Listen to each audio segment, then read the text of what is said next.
Hello and good evening, everyone. Welcome to this week's new episode of Primetime Gaming with Mr. BoomStick and Friends. And yes, indeed, we have a lot of friends now, folks. We are still expecting 2 other people to join us. And I think what's going to wind up happening is we have a loaded panel. So I might change the view and you'll just see our beautiful faces and not so much the gameplay, because obviously we have 7 people on the panel, and everyone is jazzed to be here to talk about 2 monster topics, one of which includes good guy and Microsoft representative Arron Greenberg, who was dragged through the mud this weekend for simply retweeting a VG Chartz post where he was simply, congratulating and saying a thank you to the Xbox fans who have made the Xbox Series consoles the most popular. Disgusting. Absolutely. How I know he's only a marketing guy, and how dare he, want to let everyone know that they are leaps and bounds higher and better than the Xbox 360 was many years ago. And of course, we're going to get into whether or not God of War is actually coming out this year. Obviously, we saw something from Cory Barlog where he didn't give a specific, he didn't even talk about the release date. He basically asked for patience as they're currently working hard to finish the game. And then on Twitter, the art director basically said in a tweet answering a fan that God of War is releasing this year. I have some theories as to why I think that was a preemptive response. I think that we'll be looking back at that tweet. And, again, no one's laughing because I'm going to buy God of War the day it comes out. I just think that, if you look at what happened to Horizon Forbidden West, it was curb stomped by a little known game by the name of Elden Scrolls. I said Elden. Did I say Elden Scrolls? Elden Ring, one of my favorite games of the year, and it's a good shot. Listen, no one's taken away. God of War 2018 was phenomenal, but do you put that up against Starfield? Man, I personally don't think you should, but we will get into that. But first, folks. As the news has been circulating, Elon Musk has purchased Twitter, but that's not the only thing that he has purchased, ladies and gentlemen. That's why I was late to the start of the show. I'm just here to inform you that Elon Musk has reached out to Double Barrel Gaming, and he has purchased Double Barrel Gaming for $16 billion. So I'm going to be rolling high for the next couple of years. Let's just say that. No, all jokes aside, Elon Musk got what he wanted, $44 billion for Twitter. Go figure. Man, when you have that kind of money, I guess no one can tell you no. No, he already acquired Everborn and I anyway, so it's all good. So, all right, so that we're all being acquired. This is good. I'm holding tight for at least 20. The dude dropped half of that money in cash. How ridiculous is that? Who has $22 billion in cash? Here's the thing. Okay, just all jokes aside with the Elon thing, and I say this as a proud Tesla owner, Tesla gang. Yeah. But the thing is, a lot of things. Like Twitter literally gave us a president, right?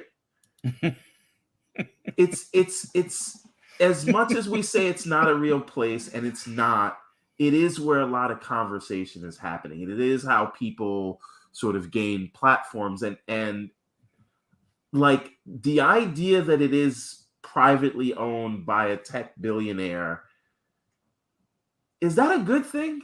Yes, and I'll tell you why. I'm cutting you right off, Everborn. Let me tell you why. The one thing about a lot of people come out and they say about Elon Musk, they're like, yeah, you're just celebrating a billionaire who doesn't give a crap about you, and this and that and the other thing. Here's the only difference with somebody like him.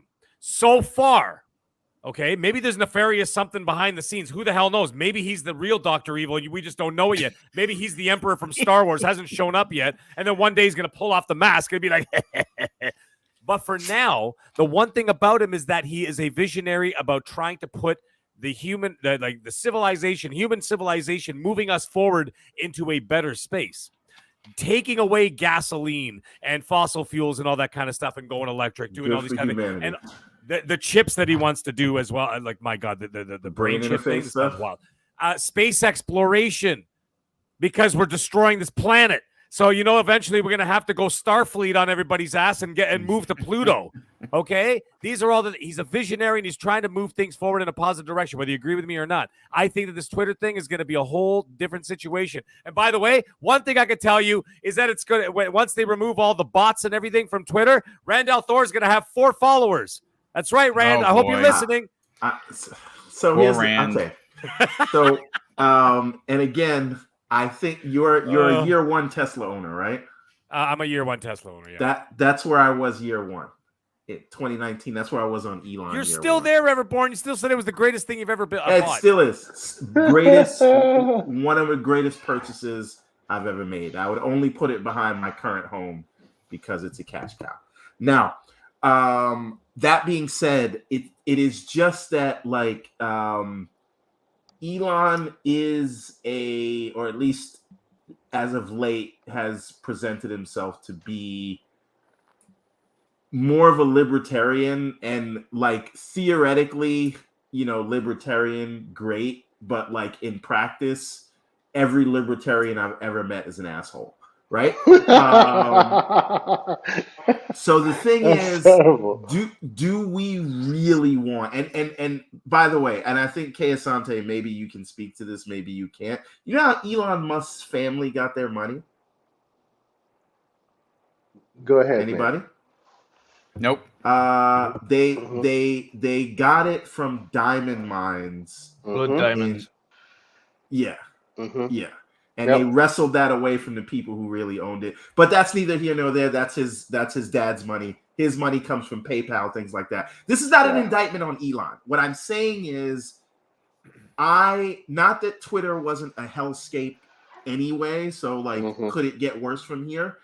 And again, I am a fan of everything Elon does in the technology space, and I hope he can make it better. But it is just I do look at Twitter as the public square, and the idea that the public square is owned by a private citizen is a little, I don't know. I hate to say it, but I have to agree with this man. Usually us being on the same side of any issue is problematic. Look at this.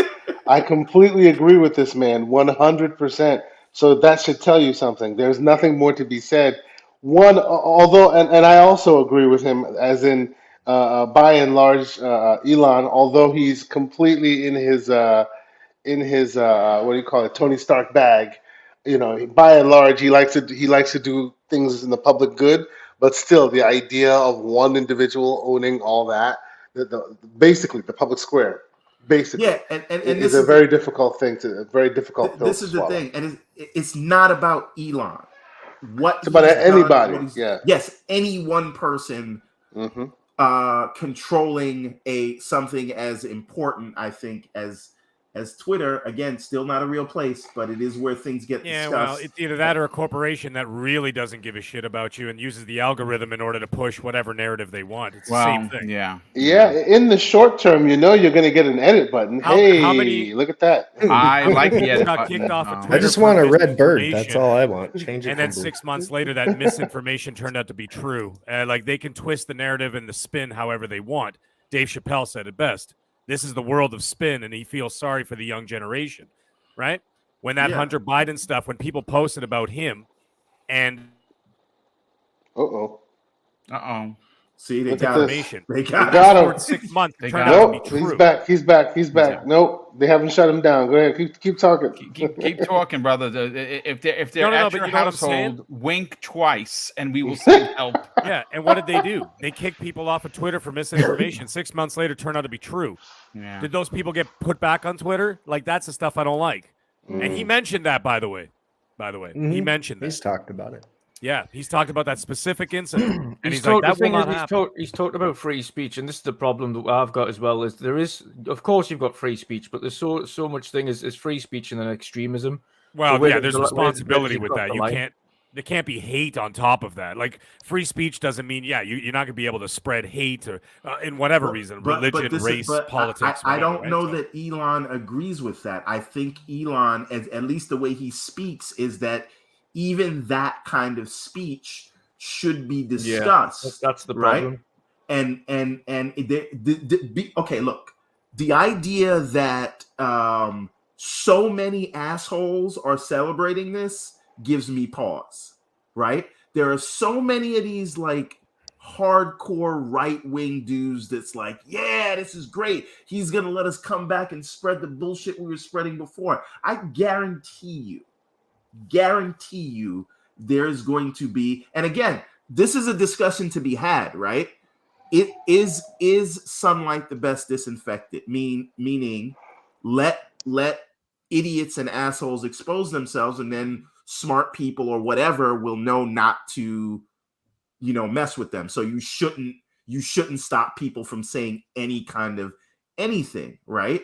But are we gonna go to a place where people could spread hate speech? And no, the idea is just the funniest thing is I don't think I don't think so either. He'll still be bound by the rules of exactly. National Communications Board and regulators. So even if he thinks that he can do X, Y, and Z with the platform, if they deem that he's not doing things correctly, it will be stopped. Yeah, there is a social responsibility involved as well. Like, I mean, it's not being talked about because those, that's kind of a bit of a tightrope, but I guarantee it's not going to be what people putting hate speech up there and stuff like that. It can be discussed because there's nothing wrong with discussing it. Yeah, right? Freedom of speech within a discussion manner, not a you're a piece of this and you're Ice-T said it way back in the 80s. Anybody remember Ice-T? So he said, freedom of speech, just watch what you say. Right? It's a very I still think we should all live by say whatever you want as long as you're willing to reap the responsibility or the consequences. Right? Speech like you're close enough to someone for them to punch you in the face. All that being said, I do need to be clear in everything that I'm saying. I'm not talking about a left versus right thing. This is only, do we want all that power, that responsibility under one man? He's not Bruce Wayne. And I don't trust Bruce Wayne as it is. But he certainly seems to be acting like Tony Stark. Yeah, but Tony Stark he's going to have a hell of a team behind him. Right? Just saying. Tony Stark caused every problem in the MCU.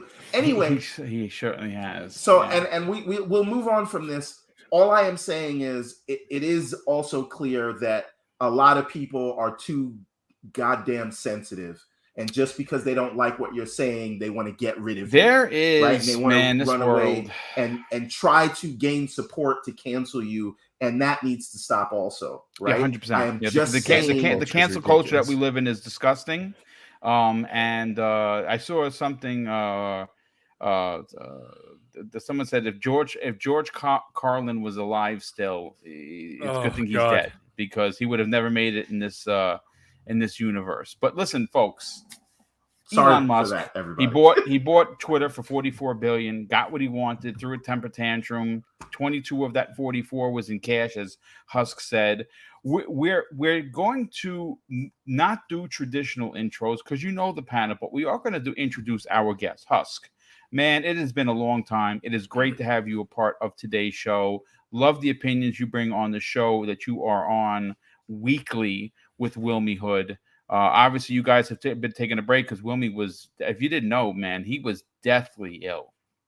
And thankfully, he turned the corner. He's getting better. I don't know if he's back this week and next week, but Husk, man, welcome to the program, dude. How the hell have you been? I've been good. I've been really good. Chipping away at a master's degree. Very good. Job hunting. I still talk to those guys every day, but I stepped away from Game Beyond the Box. I will not be there every week. I might pop in here and there. You pop in.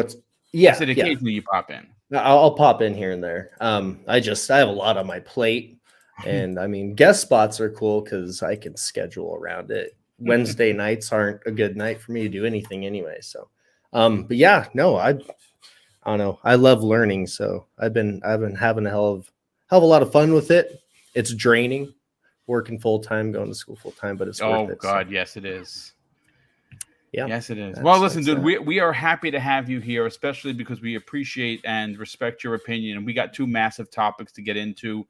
Before we get into those topics, Sith Lord drops the first super chat of the day of $2. Says, "Welcome back, Mag. Loaded evening. panel tonight. Boom. Indeed it is. Thanks for being here, Sith Lord." Drawn TJ drops not one, but two super chats. And the first one of $2. He says, "Hi, guys. Season 2 for Halo looks disappointing." Yeah, it's... Me and Kay Asante had a whole podcast conversation on the phone about the disappointment that has come. Hopefully they can turn it around. I mean, listen, the first showing of Halo Infinite wasn't great, and look what they did with the multiplayer and single player when it launched late last year. It was phenomenal. I think once they figure out how to deliver the content on a consistent every 3 months basis, we are all going to be very happy. And with Certain Affinity doing the they're calling it well, the rumor is what Certain Affinity is doing is on the level of the Warzone map. And if in fact that comes to fruition, we know that Certain Affinity is...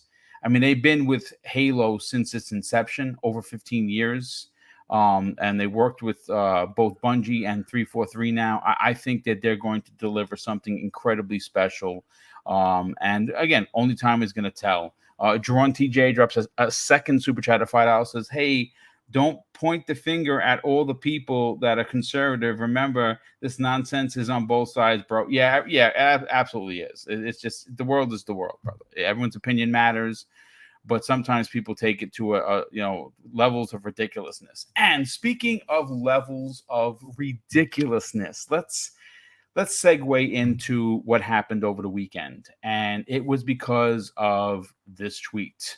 VG Chartz, who has over the past many, many years of being, someone that follows the industry, has upped their game, if you will, regarding how they cover the industry. Obviously, there's been a lot of movers and shakers that have been there, that have left, that have taken over, and they are incredibly respected within the industry. Well, they put out a tweet on April 21st that simply said, "Xbox Series X versus Xbox 360 sales comparison after the first 17 months. And for the Xbox Series X and S, it is currently sitting at 13.87 million. The Xbox 360 after 17 months in comparisons was at only 9.38 million. So after 17 months, the Xbox Series X is ahead of the original Xbox 360 by almost 4.49 million units. So I think that's incredible. I think that should be cheered. I don't think there's anything wrong with what VG Chartz did, but this is what Arron Greenberg did that sent the entire interwebs into fanaticism as I've never seen it before. I understand that being a fanatic for a sports team, or whatever, pick whatever floats your boat, is great. But this was to the point of, I feel really sad for humanity.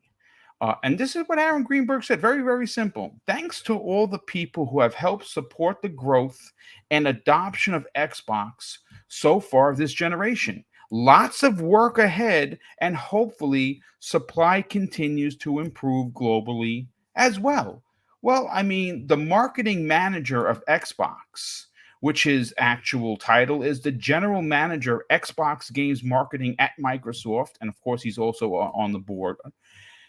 You would expect someone in his position to say something like that. Completely makes perfect sense to me.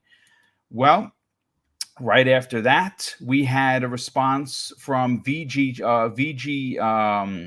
Chartz themselves thanking Arron Greenberg, and they simply said this right after he posted that. "Thank you, Arron, for sharing our tweet. We try our best with our estimates to be as accurate as possible with the limited available data."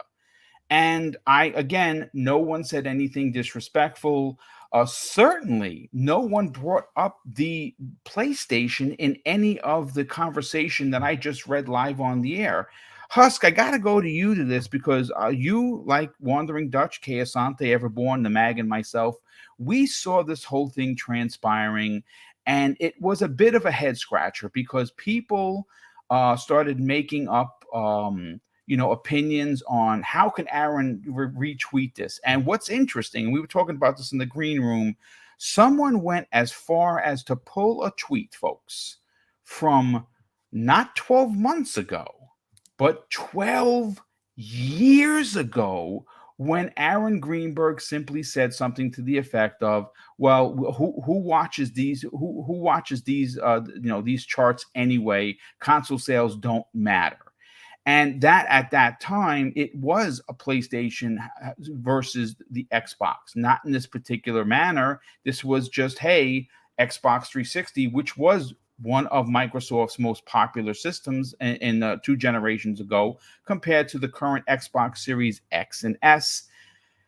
You saw the same thing I did, Husk. What were your thoughts on it? I mean, does this go to show everyone that there really is an unbelievable negative narrative when it comes to anything Xbox? Well, it tends to be what you see more often than not. I mean, you can find it on both sides, but it always seems that it's front and center with Xbox constantly. Yeah. These guys like Arron and Phil and everybody there has to deal with it, on the daily. What made this so ridiculous, like you said, was that 144 months is exactly what that would be, 12 years, right? Like you go back 12 years to respond to his post that has nothing to do with your preferred platform. It drug out the ones that live in the dirtiest of ditches. The extremists all came out to play. The sunken place. So it didn't surprise me. Honestly, my first thought was, holy shit, this is a gold mine of block list potential. So, I spent a good 10 minutes just blocking everyone, blocking, and then I don't have to see it again. That's the only way to thin that kind of stuff. You'll never get rid of all of it, but isn't it awesome that they bring themselves to your blocking capabilities? Yes. It's fantastic. It's like they spend a day just bringing themselves to your radar so you can just clean house in one fell swoop. It's awesome. Yeah. I love it. Yep. I absolutely agree. Yeah, it was just a toxic wasteland is all it was. I mean, it was bad. It was fast too. It was ridiculous. I'll leave it at that. It was disgusting too at times. What wound up happening is I was forced to mute the conversation only because it was eating up my timeline. And like you said, I didn't take advantage of the block. I simply just muted the conversation because I didn't want to be bothered with it, because quite frankly, I kept getting notification of you're killing my battery with these knuckleheads. I want to go to Kay Asante on this. Kay, we were talking today, and one of the things that I'm disappointed at, folks, I do 4 shows a week, very widely known. I take the work that I do incredibly serious. If I make a mistake, I'm embarrassed about it. I apologize for it. I've never tried to move a narrative. It's just not my thing. I your opinion is your opinion, mine is mine. Mm-hmm. But I have always done my due diligence to be truthful behind this microphone. I find it incredibly important. And I say that, Kay, because one of the things that disappointed me unbelievably, and again, on this show, we don't mention names. That's something that we do. People know what you put out there. Eventually, it's going to come back. It's going to hurt you if you're doing the wrong thing. I saw several showrunners running with this narrative, and I kind of wonder, like, where does the responsibility start and stop for someone who is a community member? Like, why would you allow yourself to be sucked up into this negative cesspool of people who just really ruin the fun that we have on these social platforms, and then try and get away with it by twisting and turning and doing all these mental gymnastics just to get your point across, when it, no matter how you switch it and turn it, it's wrong. And to me, I was incredibly embarrassed for these people. What are your thoughts on this?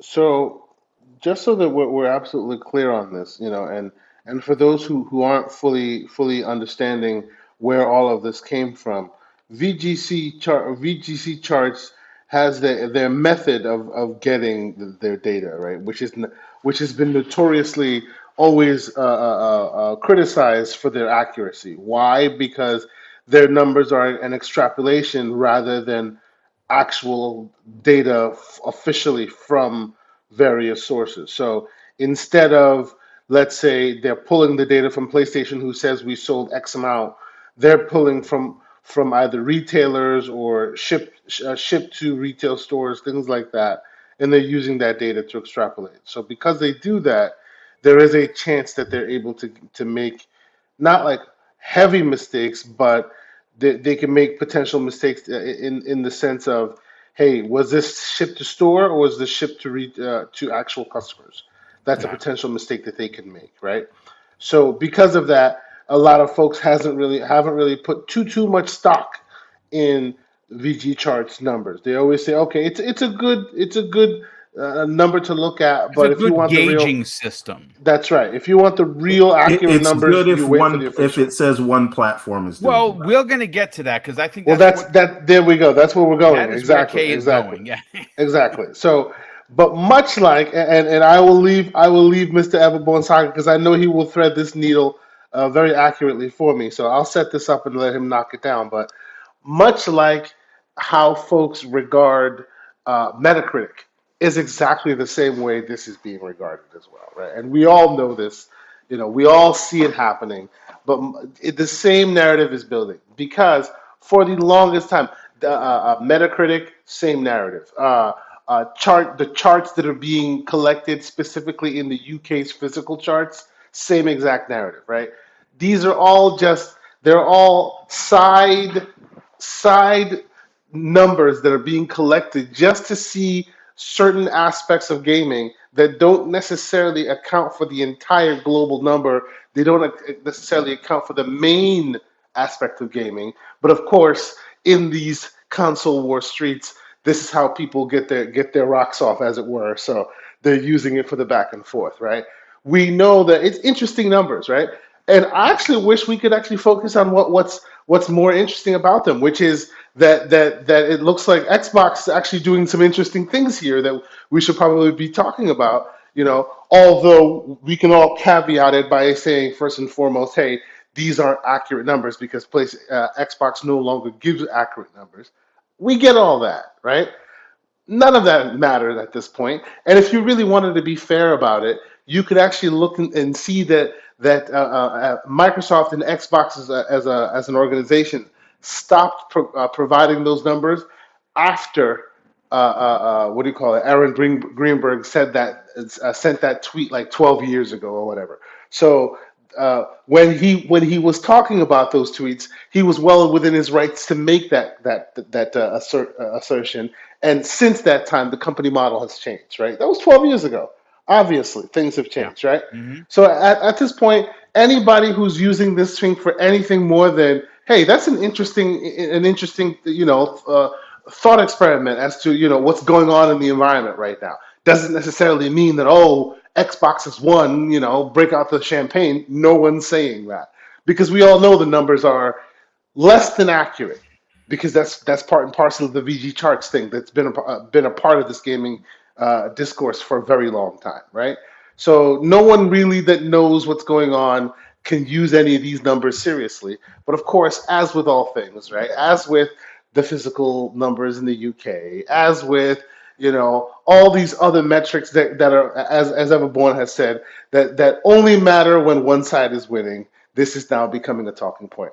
The only thing that's unfortunate about all this is it seems that they try to be so damn wholesome, the Xbox representatives, whether it be Phil Spencer or Arron Greenberg or any of them, they try to be so wholesome in their gaming. Sarah Bond, she's the only one that so far I've seen has been successful in not getting her hands dirty.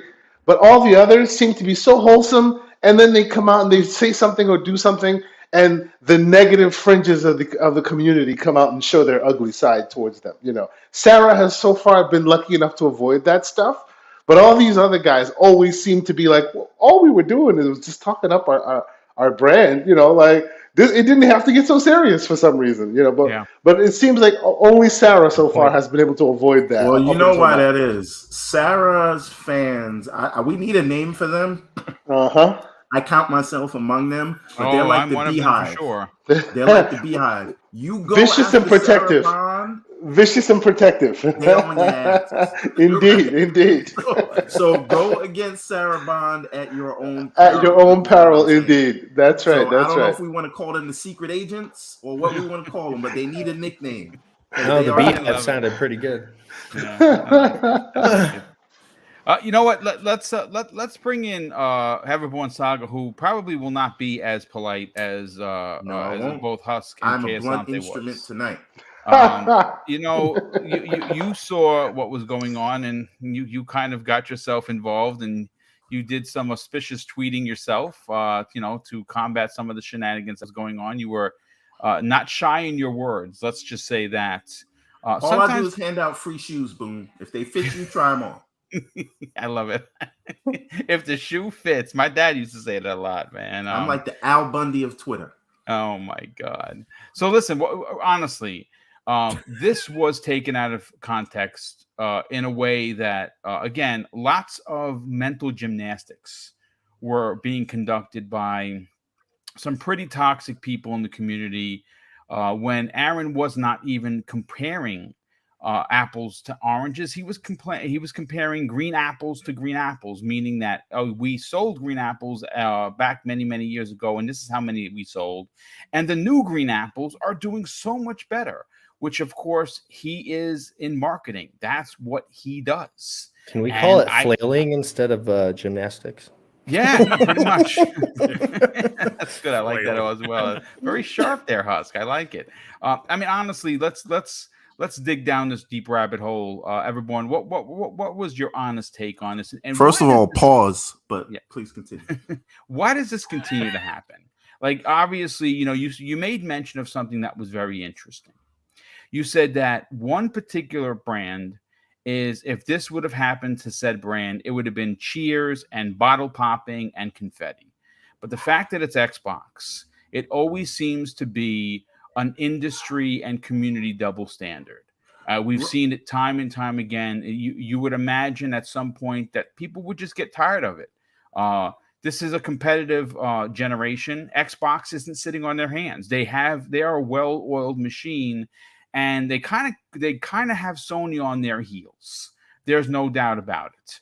What do you have to say about it? So just for the context of this conversation, you're not wrong about what you just said, but I don't even want to bring Sony into this, because that's the whole point of this and Arron's tweet. It had nothing to do with PlayStation, right?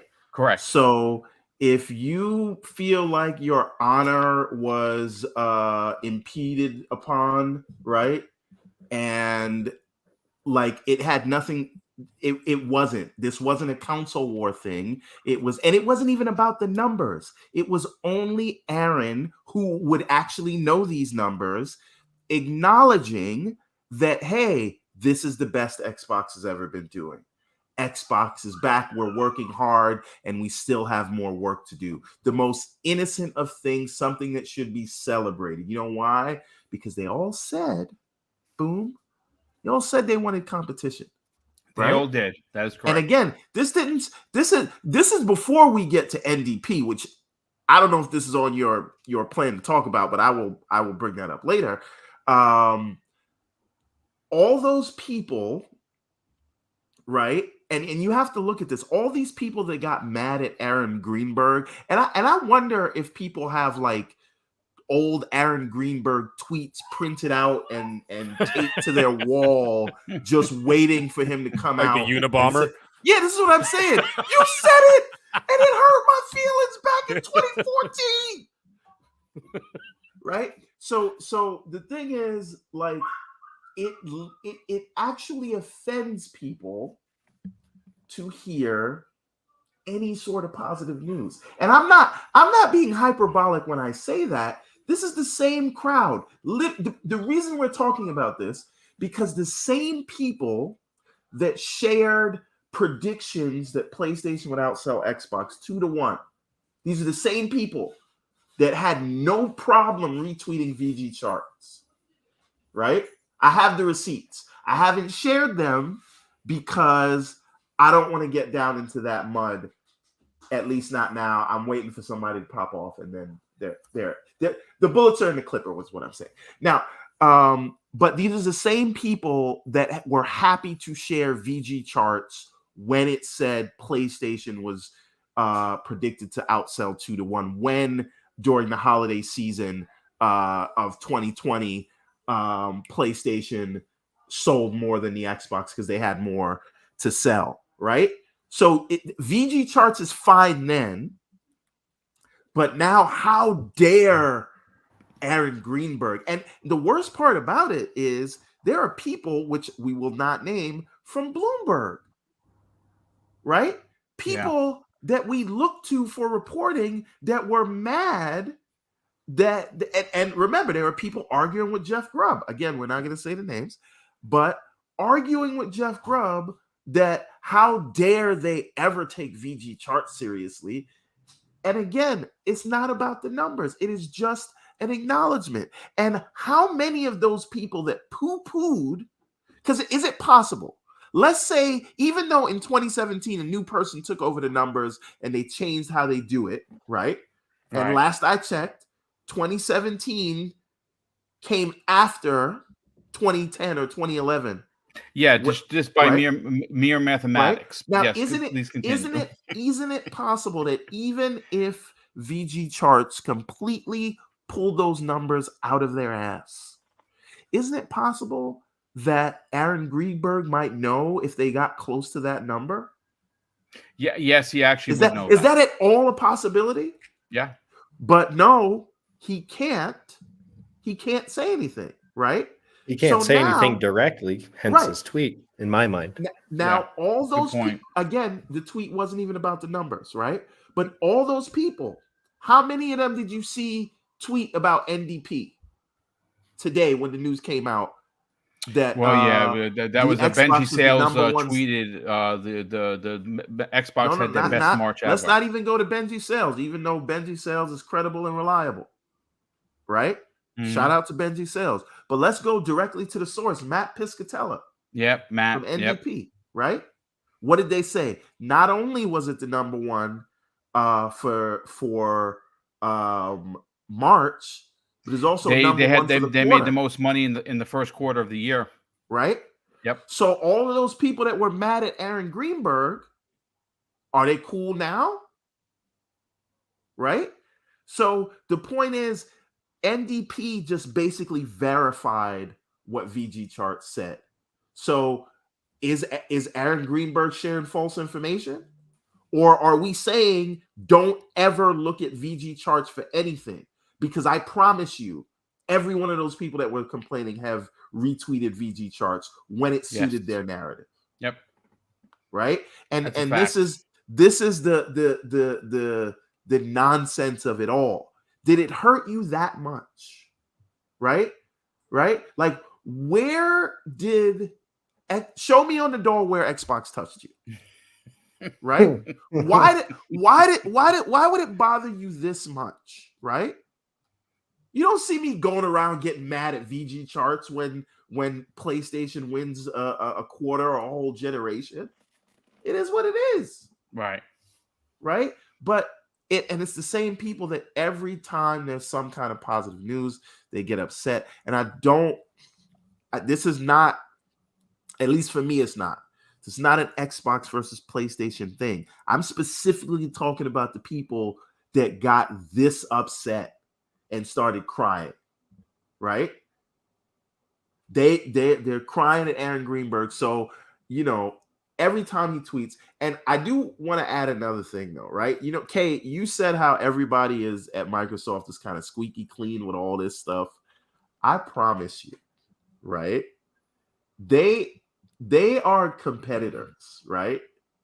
And as soon as like things go the way, a lot of people think it's gonna go, ABK closes, more quarters like the past quarters, 199 Series S with Call of Duty on the box. Yep. They're winning NDP every month or whatever. I promise you're gonna start seeing some spicy tweets from Arron Greenberg and all these guys. But right now they're in let's play Mr. Nice Guy. These are not nice people. Right? They're doing this nice thing. You know what though? Although I agree with you, what I think is actually kind of sad is even when they're not going for the spicy tweet, people are out there with the pitchforks. Yes, that's a great point. Even when they're not going for that, like even when they're just genuinely out there trying to be wholesome. Oh, gaming is for everybody. They're like, tar and feather this man. Like, get out of here with that. It is NPD, not NDP. I don't know what's going on with me. NPD, that's my dyslexia. NPD, yes. Yeah, thanks, Bane in the chat for that. But you know what I'm saying? That's the only thing that I see that I find really unfortunate, and that's what I was saying that up until now, it seems that Sarah Bond has avoided that. She can come out and say that wholesome, like, grit your teeth kind of stuff, and people go, oh, she's great, and move on, right? Anybody says stuff like that, they're like, oh, get out of here. They're just trying to take money out your pocket. You know what's even crazier about Sarah Bond? Like, because she's like a woman of the people, right? She'll just, like, some of the people that you see do the spaces and say the big time Xbox fans, right? The hardcores, the console warriors. She will, if they say something, obviously she's not going to co-sign anything crazy, but she'll retweet them or she'll comment on their stuff, and nobody says anything because they know better. Because they know the secret agents, the 00 agents, will come after them.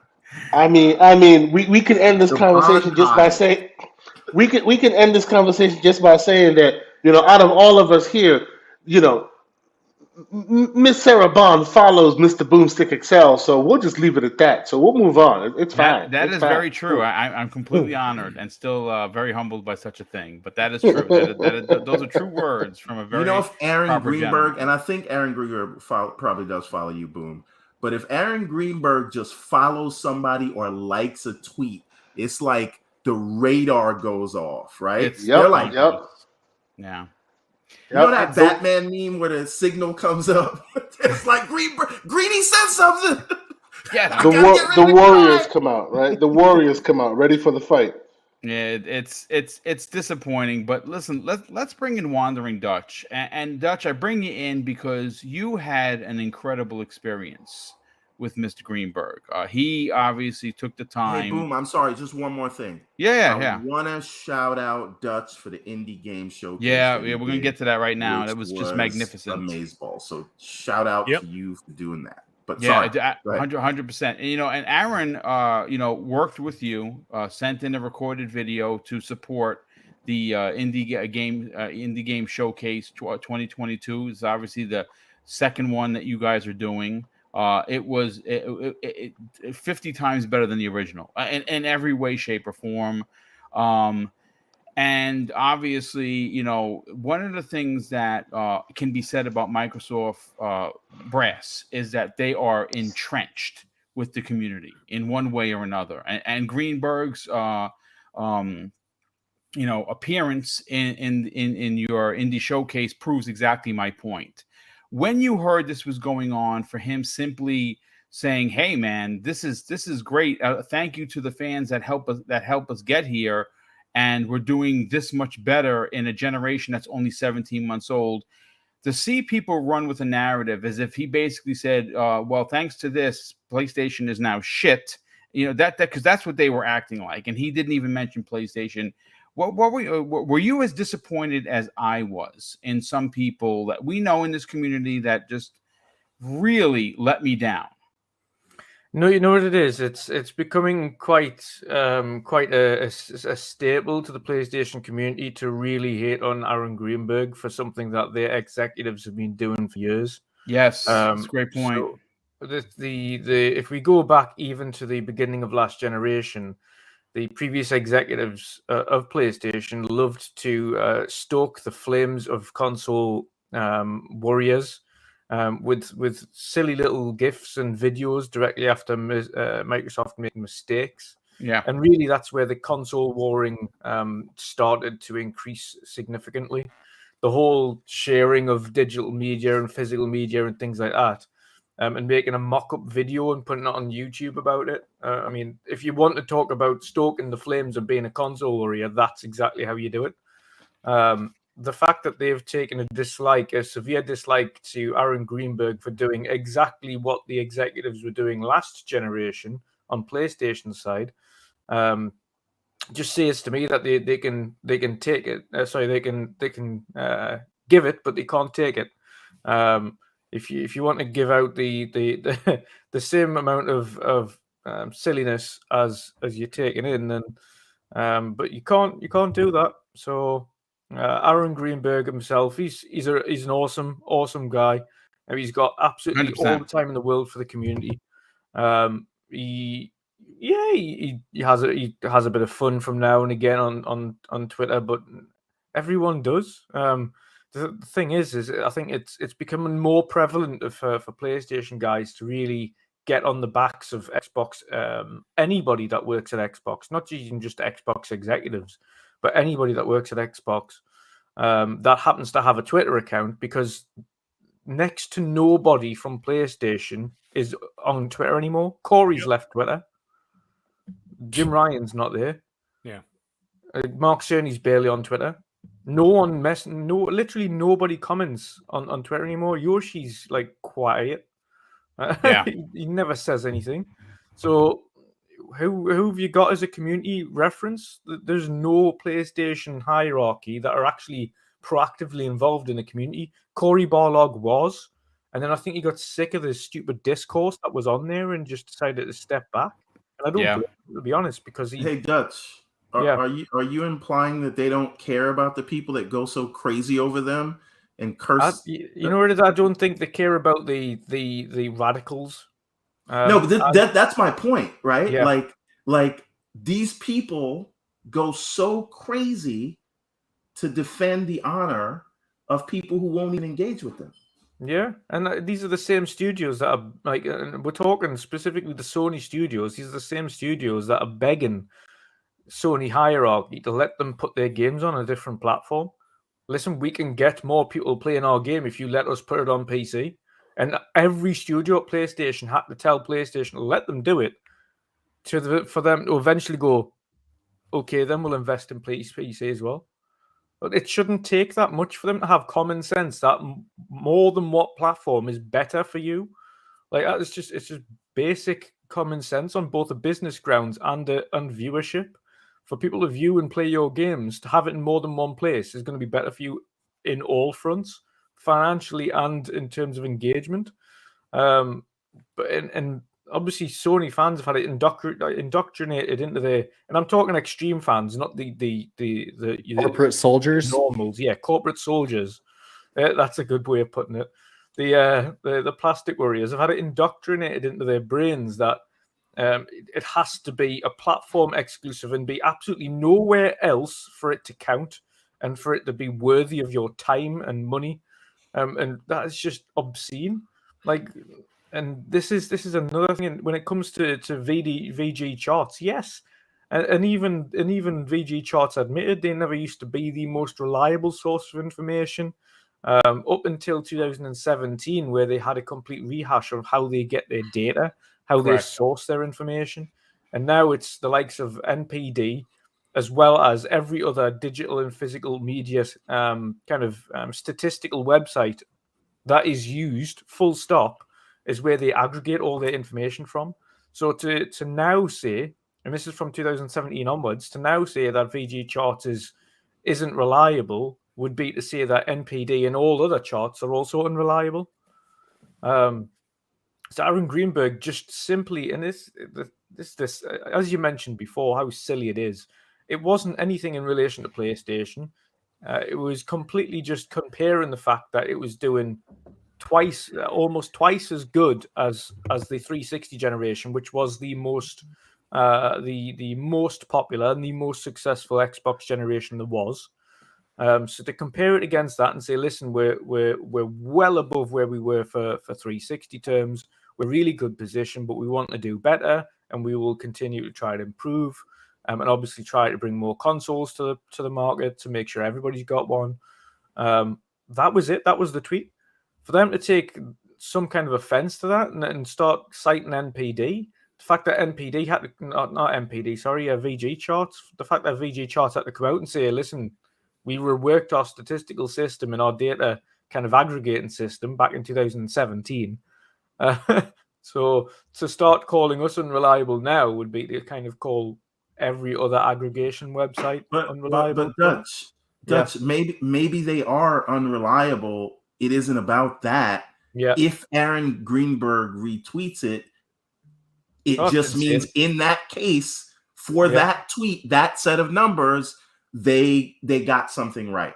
That you can throw every grain of salt on every other number, but Arron Greenberg is not solidifying them. Yeah, he is solidifying that tweet and those numbers that it is doing better than the 360. And not even maybe specifically the numbers, just the fact that it's doing better than the 360 generation. Exactly. And I want to point out just one other thing, right? When we talk about these crazy people, we're not talking about you, PlayStation fan. If you are not the type of person to curse out the creator of your favorite franchise because he said that the newest iteration looks like DLC, then we're not talking about you. Exactly. Right? Yes. We're talking about these crazy people. That is it. If you're going to get mad about something like that, then you're the person we're talking about.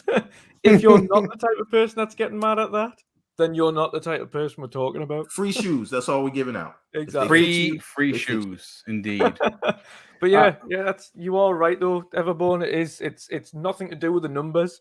It's the fact that these guys are digging up 10-year-old posts to say, "Oh, right, well now you're using VG." 12-year-old posts. But really, like, what's it going to do with that? He's not even talking about the validity of the numbers. What he's saying is, even if it is incorrect, that incorrect information is still showing that the current generation, even on old incorrect information, is doing better than that incorrect information from the previous generation.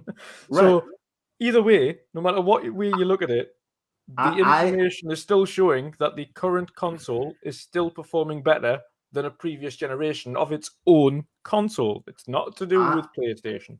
I'm waiting for these guys to pull out newspaper clippings from an old EGM magazine. About that's probably next. That's probably next. Listen, let's bring in the Mag on this. Mag, before I get to you, Jerron TJ had dropped an additional super chat, so thanks for the incredible support. He's got $5. He says, "Hi Mag, missed you, bud. Great to see you back on the Primetime Gaming panel." And we had a big bomb come in from this one is a big one from, let's see, let me find it. Hold on just a second. Hidden Gem Games? Yes, Hidden Gem Gamers drops an outstanding and very generous $20 super chat and says, "I'm a huge fan of Raven Software," and who's not, man? They've made some really good games, and they're older games. I'm hoping with the Activision acquisition, Raven will be able to make other stuff. Ever played Singularity, my friend?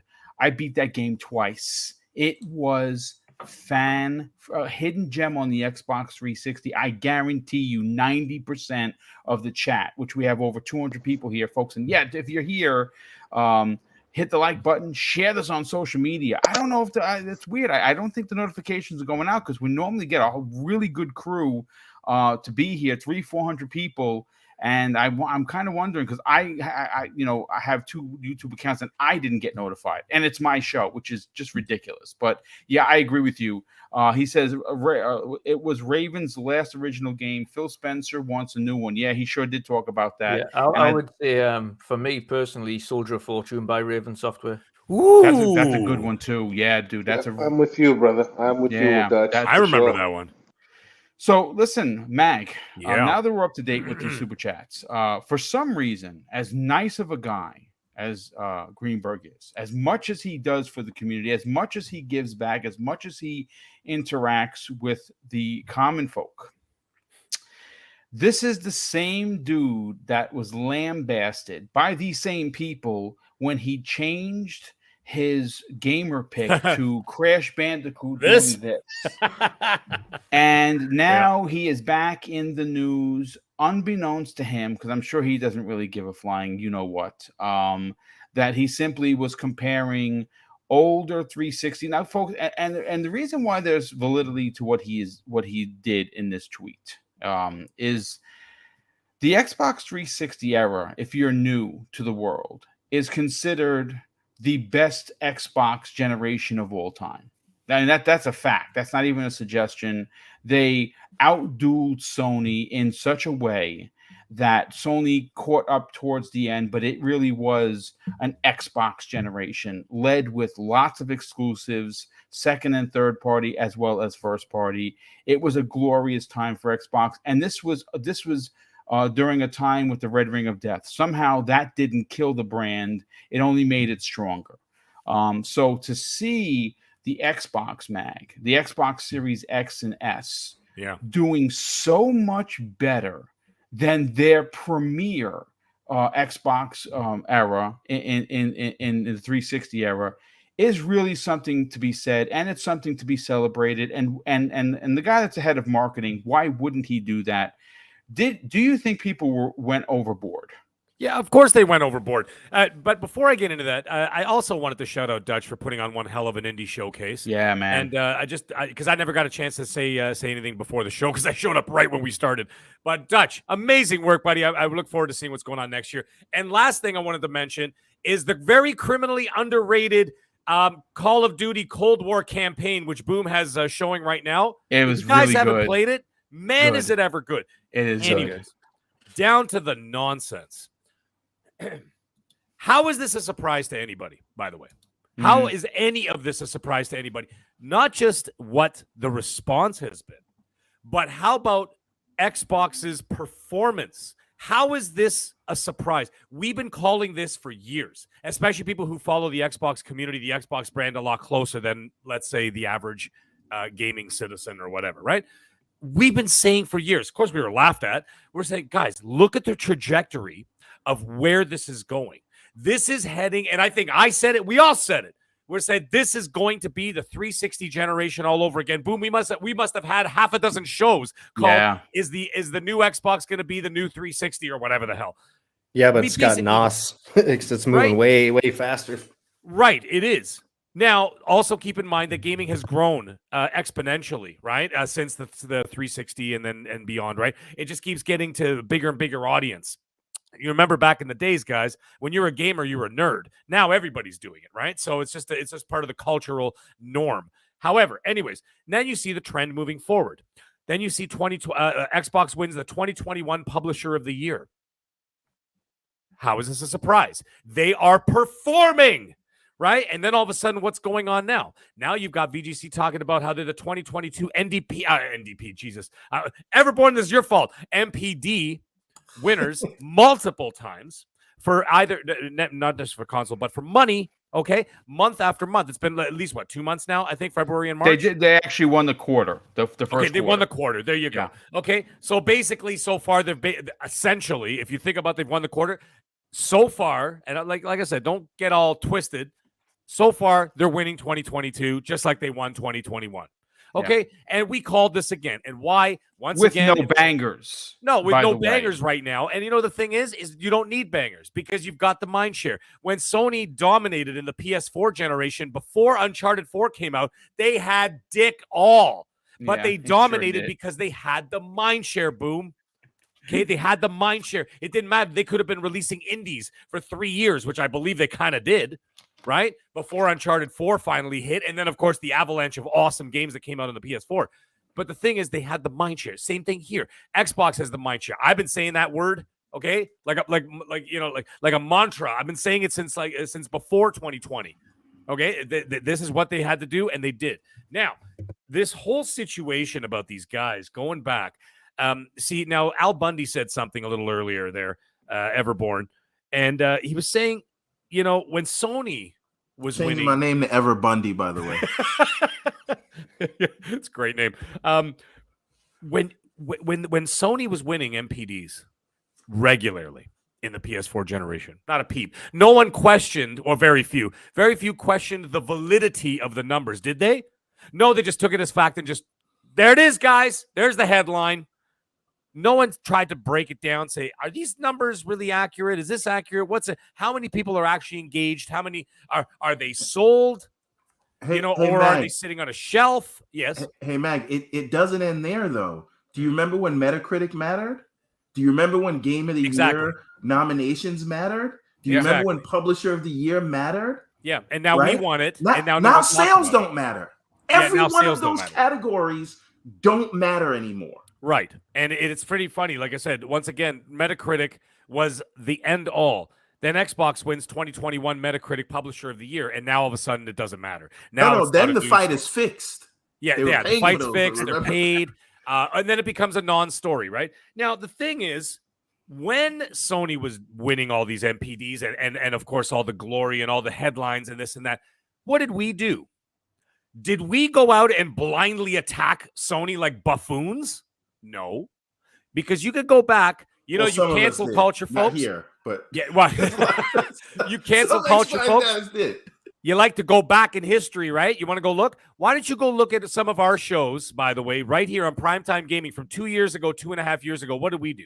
Were we shredding Sony apart? No. What we were doing is we were talking about what Xbox could do to improve their product. Go back and listen to any of our shows, and we were very critical about Xbox, saying, not in a negative way, but saying, Xbox sucks. It wasn't anything about that. What we were doing, them needing to compete. What we were doing is we were talking about having discussions about what Xbox can do to not only just compete, but in order to, I guess to compete, that would be the word you want to, and maybe even dominate in one way or another. If that's the route you want to go. I really don't care who dominates what. I just want a healthy, a marketplace for all of us, right? So that we have a healthy gaming community and, of course, an economy to keep our favorite hobby going forward. Now, that being said, I think it was Asante and Everborn actually both mentioned it about, all of a sudden when Xbox started to become competitive, that's when people started to go, whoa, take it easy. Because everybody was, you remember that? All those Sony, I just want them to be competitive. I just want them to be competitive. That's all they kept saying. But then all of a sudden, just like a Kimbo Slice fight, the minute Kimbo Slice punched, everybody remember that guy? I certainly rest do. In peace. I remember watching one of his fights. It was really funny. He punched this dude square in the mouth, and the dude goes, "Bro, take it easy. Take it easy." And he's backing up after he got clocked in the mouth. That's kind of what happening here. You're taunting the big bear. When the big bear finally took a swipe at you, now you're telling him to calm down?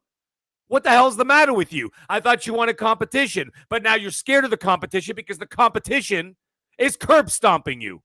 And they have the means and they got the money and the power to turn your lights out. And now you're scared. And so the problem with that is that, you know what? You can't be scared because now you can't take back your words. You can't take back that Kimbo Slice fight now that he clocked you in the mouth. What are you going to do? You're going to run away? No, you got to take the shot and go down. Now you're that guy in the airplane sitting behind Mike Tyson getting in his ear. Don't be that guy. Yeah, exactly, right? And that's the thing. That's what. And now I wanted to touch on a couple of last things real quick, though.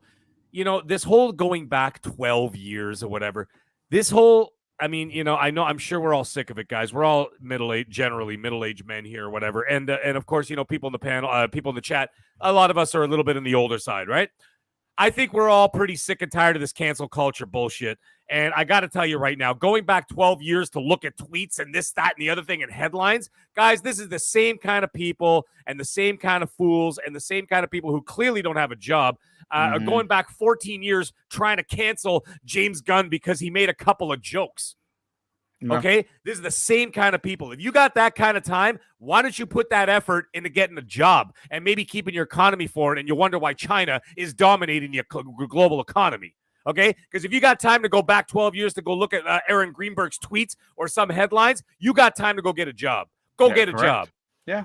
All right. Enough of it. Enough of the cancel culture. You want to cancel someone? Cancel me. See what happens. Anyway, well, they're not going to cancel you because I run this show, so you're good. I'm just kidding. You're definitely good.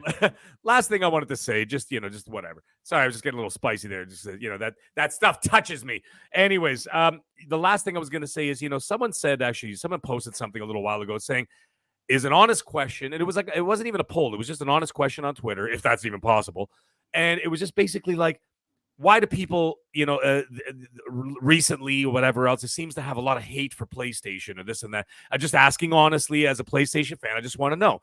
And one of my friends on there, I'm going to shout him out. He's a real good dude out there. His name is The Realest One. Okay. And he said, it's not the console, it's the fans. And it was the truest statement I have actually read on Twitter probably all month. And that was exactly it. It's not the console, it's the fans. Nobody's got anything against PlayStation. I got a PlayStation sitting right there. All of you guys got PlayStation sitting in your homes. Do. Right? Everybody's playing PlayStation. Everybody's playing it. Well, for 6 months at a time, yeah. But that's besides the point. But the thing is, we've got them. Okay, and we're there, and we're part of this ecosystem. We're part of all of it. We don't like that. I just don't like, and I think I could speak to, at least for most of us, that I could say that I think the point we do not like is that you blindly go after something like they didn't, like Boom said, and everybody else in this panel said, they didn't even bring up PlayStation. There wasn't even anything about it. It was just about congratulating, a company that has done very well in that particular brand. Okay, what's the problem here? And then all of a sudden, you turned it into a PlayStation Xbox thing. And that's ridiculous to me. And like, why would you do that? What that does is that stinks of desperation. Okay. It stinks of just insecurity. Right. And for whatever the hell reason, you are so invested in whatever. If Xbox died next year and we never had Xbox anymore, we'd all be pretty sad. But guess what? We wouldn't tuck our tails between our legs and just not game anymore. We would just have to gravitate towards something else, right? Yep. And then you just evolve as things go. But I don't understand this. Like it almost seems like it's attached to their soul, like you're attacking their family or something. Like I don't get it. And it's the like thing Grace is, from and Game when of it's not Thrones even, or something. It is, and when it's not even brought up, they still bring it up because they feel like it's still a personal attack, and I don't understand it. Anyways, I think it's all silly. I think it's ridiculous. And anyways, I just hope that, you know what? We said it actually last year, and this is the last thing I'm going to say. We said it last year. We're going to say prepare for a very long generation full of salt. Yeah. And it's coming, and it's not going to stop, and it's only going to get worse. So, well, all you have to do is look for what Microsoft has put out in regards to their first party, like this year. It's been non-existent. They've been doing the right thing through Xbox Game Pass and all of these deals, and wait till the fun really starts, and they're cranking out a AAA bomb every quarter. Then it's really going to be. But listen, folks, I want to move on to topic number 2. And this, of course, is going right back to Sony. And Mag, I'm going to bring you up first on this one. I just caught my breath. Yeah. Well, we've all been wondering whether or not God of War Ragnarok is still on track for 2022. I still believe that it's not coming this year. You know what? Again, if I'm wrong, I'd be the first one to be like, hey, Boom was wrong. It's not a problem. I'm wrong a lot of the times. Last Wednesday, Mag, Sony Santa Monica tweeted out a video for Cory Barlog, one of the few people that is actually still on Twitter. I've actually had conversations with him. He's a gentleman. And he basically said he was basically asking the fans to remain patient. And I have what Cory had to say to the fans, and I happen to be, you and a lot of people on this panel happen to be fans. We actually quite loved the first God of War in 2018, Yeah. And this is what Corey Barlog had to say. He said, speaking of God of War Ragnarok, the elephant in the room, we haven't said a lot about this, and that's because everyone is heads down hard at work. We're perfectionists. Everyone tightening up the graphics on level 3. There is so much more going on right now that I wish I could share it with you, but it's not ready to be shown. And basically he says, but I guarantee you, the very second that we have something that we're ready to share, we're going to share it because we don't want to hold any of this back. So please hold tight. Know that something cool is coming. And everyone here at Santa Monica, is so incredibly thankful for all your support you've given us. Now, this is wonderful. And then you had like later on that afternoon, a fan of Sony Santa Monica. His name is Cypher, and he's at Gabriel 4434 on Twitter. Was writing to Bruno Velasquez, who is the art director at that studio. He says, Bruno, reassure us that it will come this year 100%, and don't show me anything at this point. And Bruno Velasquez simply responds, Ragnarok is coming this year. So here's the thing, Mag. I don't doubt that they are hardworking over at Sony Santa Monica. I don't doubt that God of War Ragnarok is going to be an incredible game. I absolutely loved the first one. I am so looking forward to continuing the story of Kratos and obviously his son, and to see this next chapter in God of War end. We understand that it's not going to be a trilogy. It is going to end with Ragnarok. And if you know Greek mythology, well, Ragnarok is pretty much the end. So this is it. You're getting a two-parter. I know there's been a lot of controversy with is it DLC? Listen, folks, if you get 20 hours out of this game, and I think that's a win for Sony. I think it's a win for Sony Santa Monica.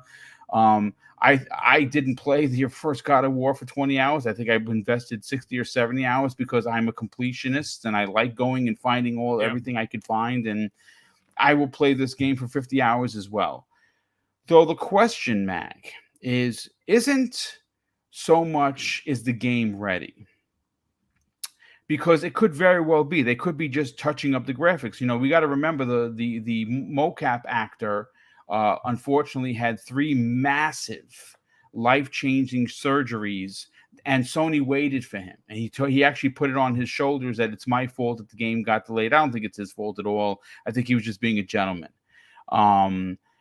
But the question doesn't really, the question for today's topic, Mag, isn't really so much, is the game good? The game's probably going to be amazing. Yeah. Is the game ready? It probably is close. The question is, does the game look like DLC? No, I'm joking. No. Well, you can ask what's the name about that, and he'll he obviously we'll have people curse us. But the question, Mag, is, do they want a Horizon Forbidden West scenario again? And what do I mean by that, folks? Well, Horizon Forbidden West, the game looks gorgeous. It had a ridiculous amount of bugs. I haven't gone back to it yet. I will by year's end. It was completely decimated by Elden Ring. I mean, completely just destroyed and left to its own means. And after a week, no one even talked about that game.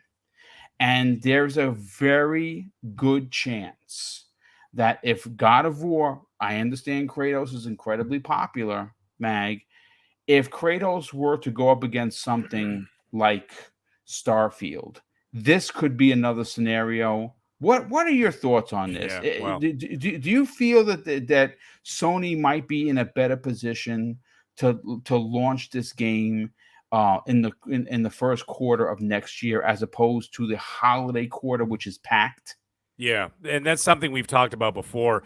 Boom, I believe you and I talked about this with Colt just a couple of weeks ago, 3 weeks ago. Yeah. Mm-hmm. We talked about the exact same thing. At that point, it was just, speculation. We were just talking about, will it even come out this year at all? Now they're saying it is. First of all, I'm not going to believe one person until Sony themselves give a release date. You know, you get some guy says, oh, it's coming. You know, oh, it's coming. Who are you? I want Sony to put it out there with a YouTube trailer. You know what I'm saying? Like, put a trailer out there, put a little event together, whatever. Give us a release date, then I'll believe it. Until then, I'm not 100% sure. But that's not what we're talking about. What we're talking about, and that's something that I actually felt very confident would be a bad idea, was Sony releasing this game this fall. Now, we all know Sony's got that, you know, well, first of all, God of War, I'll tell you right now, no matter where you release it, it's not going to win Game of the Year. Get that in your heads, folks, okay? Yeah, the other thing about 2018's God of War is that 2018 God of War had the benefit and the luxury of being something refreshing and new. It was something that people were not expecting from God of War, especially people who played the other God of Wars, right? Like, I played them all. That was one of my favorite. Up until Uncharted came out, God of War was my favorite franchise of all time on the PlayStation. I adored those games. And I was a huge fan of Greek mythology, so I was all into it. You know, you remember growing up watching Clash of the Titans in 1982? Oh, my, yes. All right. You know, Medusa scared the crap out of me with the stop motion hair and all that stuff and the red eyes. Yeah, like, scared the crap out of me when I was a kid, but I loved it. Right. Anyways, the point is this was such a refreshing change from those other God of Wars, which were essentially almost borderline, almost like top-down sort of action-adventure, like Diablo-style action games, right? The way the camera was pulled up and stuff. So, you know, anyways, the point is that it was, like I said, once again, it had the luxury of being something new.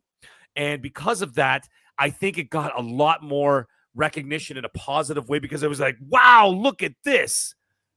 The problem is when you release something that's exactly the same, a little bit of the luster is taken off of it, right? So therefore, and like I said, again, I'm not taking anything away from the game. The game could be a 10 out of 10, but I'm just saying from the public conscience, a little bit of that luster is taken off because you've already seen it, right? So it's not something new. It's something you've already seen before. Well, I saw this 4 years ago, same deal. And then the other thing is, like you said, if you release in the early part of 2023, you're going to get lost in 2023 in terms of that Game of the Year discussion, because usually the Game of the Year discussion games, it always turns out to be one of those, what have you done for me lately kind of situations. Now, this year will prove different because Elden Ring came out in February, and it's going to win Game of the Year, no matter what comes out. Okay, I think it's just already cemented in everybody's mind, even if it's not the best game in the world. It's not technically brilliant. The graphics aren't better than anything Ubisoft puts together. Like, fight me if you think that Ubisoft doesn't make more beautiful open worlds than that Elden Ring. Be careful. Some people will. Yeah, well, let them throw a punch. I'll just do that. Right? I'm ready. Anyway, the point is that it'll be lost in that conversation. If you release this fall, like Boom was talking about, you're going to get lost in the conversation for a different reason. You're going to get buried. You're going to get buried by what Activision is talking about as being the most technologically advanced Call of Duty they've ever made, which is their Modern Warfare 2. That is going to be the biggest game of 2022. And that's November, right along with, or that could be October. It's going to be, it could be October. We don't know. But it's going to, I think they're doing a reveal, I think, in the next couple of weeks. It's going to be bigger than Starfield. It's going to be bigger than Elden Ring. We all know this, guys. The crappiest Call of Duty ever released, other than Ghosts, was the one that just came out, Vanguard, and it was still the best-selling game of 2021. Imagine a good Call of Duty. You know what I'm saying? So you see what I'm getting at here? Call of Duty is going to dominate. Then you've got Starfield on the Xbox side of things, right? You've also got Redfall on Xbox at some point, because they did say winter 2022. That's coming out somewhere in the mix. You've got the Deathloop is coming out because the 1-year anniversary is coming up. That's coming out somewhere, I believe, in September. Maybe you also September got 30th. Forza Motorsport. Yeah, maybe Forza Motorsport. I'm still doubtful on that one. But it might still come. So you might got that. You got that coming up. You've got Harry Potter, for Christ's sake. You've got, you know what I mean? You've got what the hell is it called? Not Harry Potter, but Hogwarts Legacy. Hogwarts Legacy is a big IP, folks. Don't sleep on games like that. Those games are all coming out, and then you're going to shove God of War in between there. You're going to end up with a Titanfall 2 all over again. And we all know that Titanfall 2 was the best shooter. You're going to make me cry. Stop talking about it. Dude, I know. But Titanfall 2, which, by the way, my son just discovered on Game Pass. Thank you, Game Pass. And now he's addicted to it. And he loves the multiplayer. He's never played multiplayer. Now he's playing multiplayer, Titan incoming. He's all over it. So the point is that it might turn into a Titanfall 2 all over again, right? A great game getting sandwiched between all that other stuff. I haven't played Horizon Forbidden West yet. I turned it on. I played like the first 20 minutes. I turned it off, and I'm going to get back to it in probably May or June once I'm done these other games. I got my backlog. Hey, Mag, what does it say that you didn't have the urge to go back to it? What for Horizon? Yeah. Well, I'm just waiting. Is it just a time thing, or are you a completionist? You have to complete the other ones? I'm a completionist. Or have you not had the urge to go back to it? I haven't had the urge because I haven't really put any time into it. I played basically just like the intro, and I just left. I'm like, all right, I get it, and then I turned it off because I wanted to go back and I gotta mop up a couple other games. You guys know how I play games, so I don't walk away till it's the full 1,000 or the full 2,000 or whatever. But anyways, the thing is, I'll get back. Stop it. So anyway, the thing is, I think it's a bad idea to release in the fall. I think what a great idea for them would be to release in early 2023. It's not going to hurt anybody. Okay. So it's not really going to hurt Sony either, because Sony's still going to do well with Modern Warfare 2 sales. Okay. Because I believe they still have the marketing with them. Do they not? Yes. Anybody know? They okay. do. So if they do, they're going to be selling PS5s anyway. Okay, so they'll be doing just fine. They can coast off of the Modern Warfare 2 situation, maybe release a couple of like exclusive maps or whatever, and then save and then, it for spring, maybe. Right? No, I would say save it for like late January, early February, kind of like what they did with Elden Ring, kind of like the Resident Evil 8. Yeah. Okay, they always did incredibly well. Remember that? Boom, 7 and 8 did really, really well in the early parts of the year that they were released. So anyway, that's my call. That's what I say they do. And you know what? Like I said, if they delay another 6 months. Oh, and by the way, one last thing I want to say. Anybody laughing and making jokes about delaying God of War, don't be that guy. Don't be that girl. Because I know that some of those same guys are the same people that are saying, let Halo take as much time as you want. Yeah. But then you're taunting God of War. Don't be that guy. Hey, Boom, can I go next? And I won't take long. Yeah, I don't do have you too think? much to stay on this. So the thing is, Mag, like there's a couple of things. I know some people are like, well, they didn't show it yet, so that must mean it's not in a place where it's going to be ready for this year. Fair. And I think the problem with that line of thinking is we believe that that Behtesda is not showing Starfield not because it's not ready. It's just because they want it. They have a plan for it, right? They want it to look the best it can and have a short lead up from when they show you the game to when you play it. Because the thing is, Starfield is second to only Elden Ring, and it may even be more hyped than Elden Ring if you look at the views in the lead up to it coming out. So Starfield might be one of the most anticipated / hyped games we've ever seen. So that audience is there. They have that opportunity. With Ragnarok, they have a built-in audience. Everyone's waiting to see how Kratos' story ends. So they have the latitude to focus on polish without showing the game yet. I think another Sony, or a Sony that wasn't comfortably, or at least smelling their own farts and feeling comfortable, would have said you have to show something. But they know that God of War is that kind of title where they can show it at the last minute, and so they're giving the team the time they need. So I wouldn't say necessarily just because you haven't seen any real gameplay yet that is the reason it may not come out this year. Now, it still may not come out this year. I just don't want it to I don't want us to be the people that say it's okay that Starfield isn't showing us the game yet, but they're definitely coming out this year. But there's no way God of War is coming out because they haven't shown us much yet, right? You understand what I'm saying? Yeah. Okay. So that's that thing.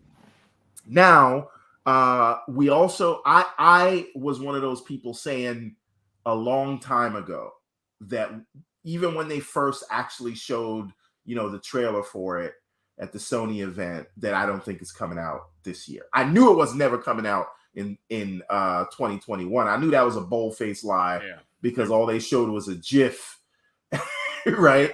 And with nothing, just 2021. That's like, we got a console coming out let me like lie to you so you run out and feel like you have to get this, right? So I never thought it was coming out in 2021. I didn't think it was 2022, but I want to give that animation director the benefit of the doubt.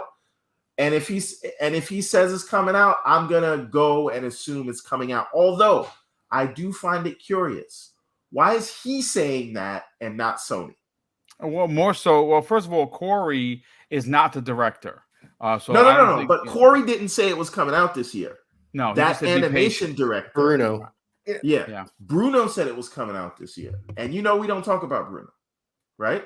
How did I know he was going to do that again? Never mind. It was perfect. Continue. It really was perfect. Yeah, you walked right into it, or I walked right into it. So anyway, I say that to say I'm going to give them the benefit of the doubt, even though I doubted that it was coming out this year. So I'm going to trust what Bruno says, although I find it very curious that Sony is saying that and not Bruno is saying that and not Sony or Corey. Corey didn't say it. Sony didn't say it. Bruno said it. So I'm giving you the benefit of the doubt, Bruno. Please don't prove me wrong. Now, in terms of the competition, right? Maybe a decision gets made as to whether you release it this year or not when you see what the reception to the Starfield reveal is, right? Because you're going to see that in we're getting ready to go in May, right? Month and a half from now, right? 6 to 8 weeks, you're going to see Starfield, guaranteed, right? So maybe you see if people are still as hype on Starfield, and then you decide whether you want to dip into those waters. But again, you can go against Starfield because there's going to be a lot of people on PlayStation that have no opportunity to play Starfield unless they have a $8,000 PC that they lied about, or they have a browser. But what I'm saying is there are people on PlayStation like that you have a built-in audience, and it is a console exclusive, so you can actually release God of War next to Starfield because they're exclusives, right? And you're selling it to all your PlayStation fans. It's not a multi-plat that's going to have to deal with that. So I think they'll be okay in that mark, right? So it's not like if Starfield was a multi-plat and they put God of War against it, then I could see, hey, we want to get out of the way of that.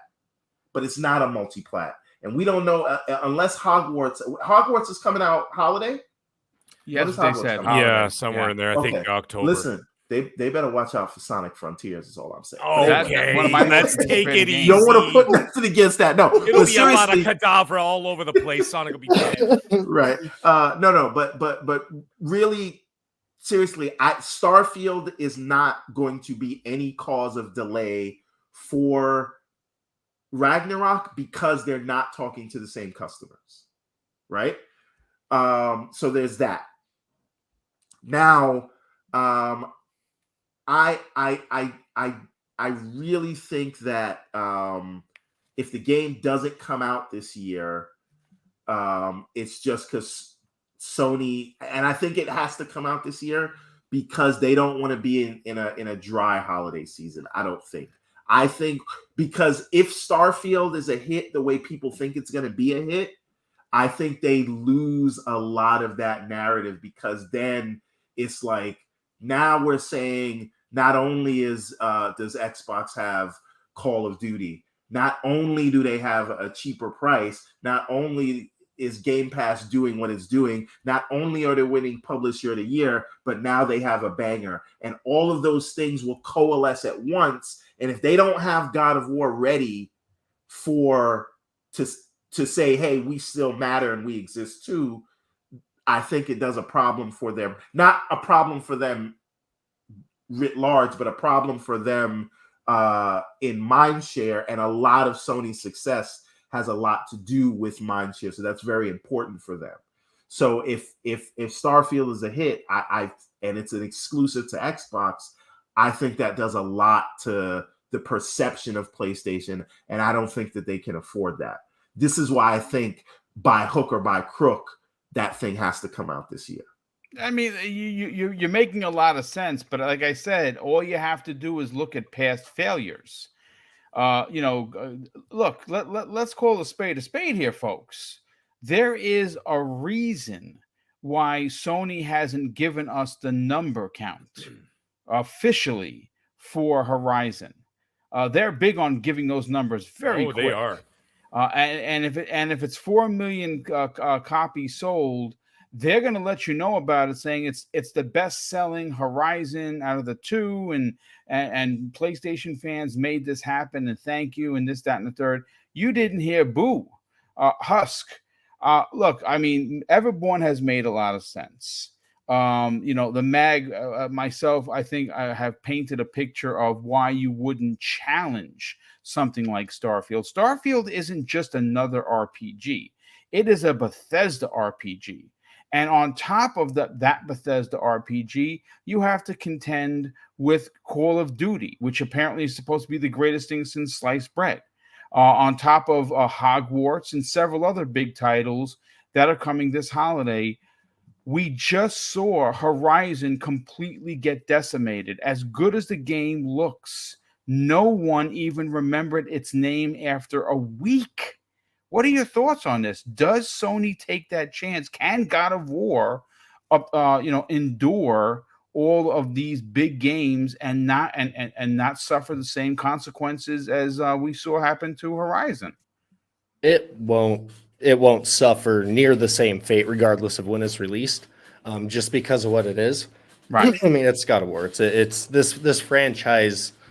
It is PlayStation's Master Chief here. Let's get real for a second. Master Chief's Xbox's Kratos. You don't. It's a franchise. It's a very storied franchise. It's going to be really hard. I know that they're still and going to continue to look at numbers and look at all the data they have available, past, present, and predicted into the future, and probably pick the window they think is best just by that. They're not going to come out and just assume, it can compete with anything that's out there. And honestly, when I think of open world games and Behtesda, and I think of Call of Duty, I don't give a shit what they're putting out or how big or anticipated the things are until I see proof of concept and the game's working, functioning properly, not being buggy piles of crap or the same regurgitated nonsense that we've seen in the past. If I had to pick between the three, I'm picking God of War. I know what I'm going to get. You know what I mean? I'm just saying that, that's just my perspective. And that fan base is huge. It's massive. So it would suffer, but it could suffer regardless of the time frame they choose. It's almost a double-edged sword. You put it out with these games, and it's maybe competing, for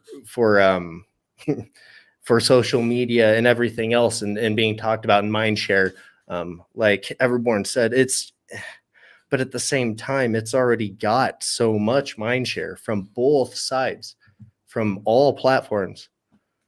I mean, and if you push it into the spring, you could.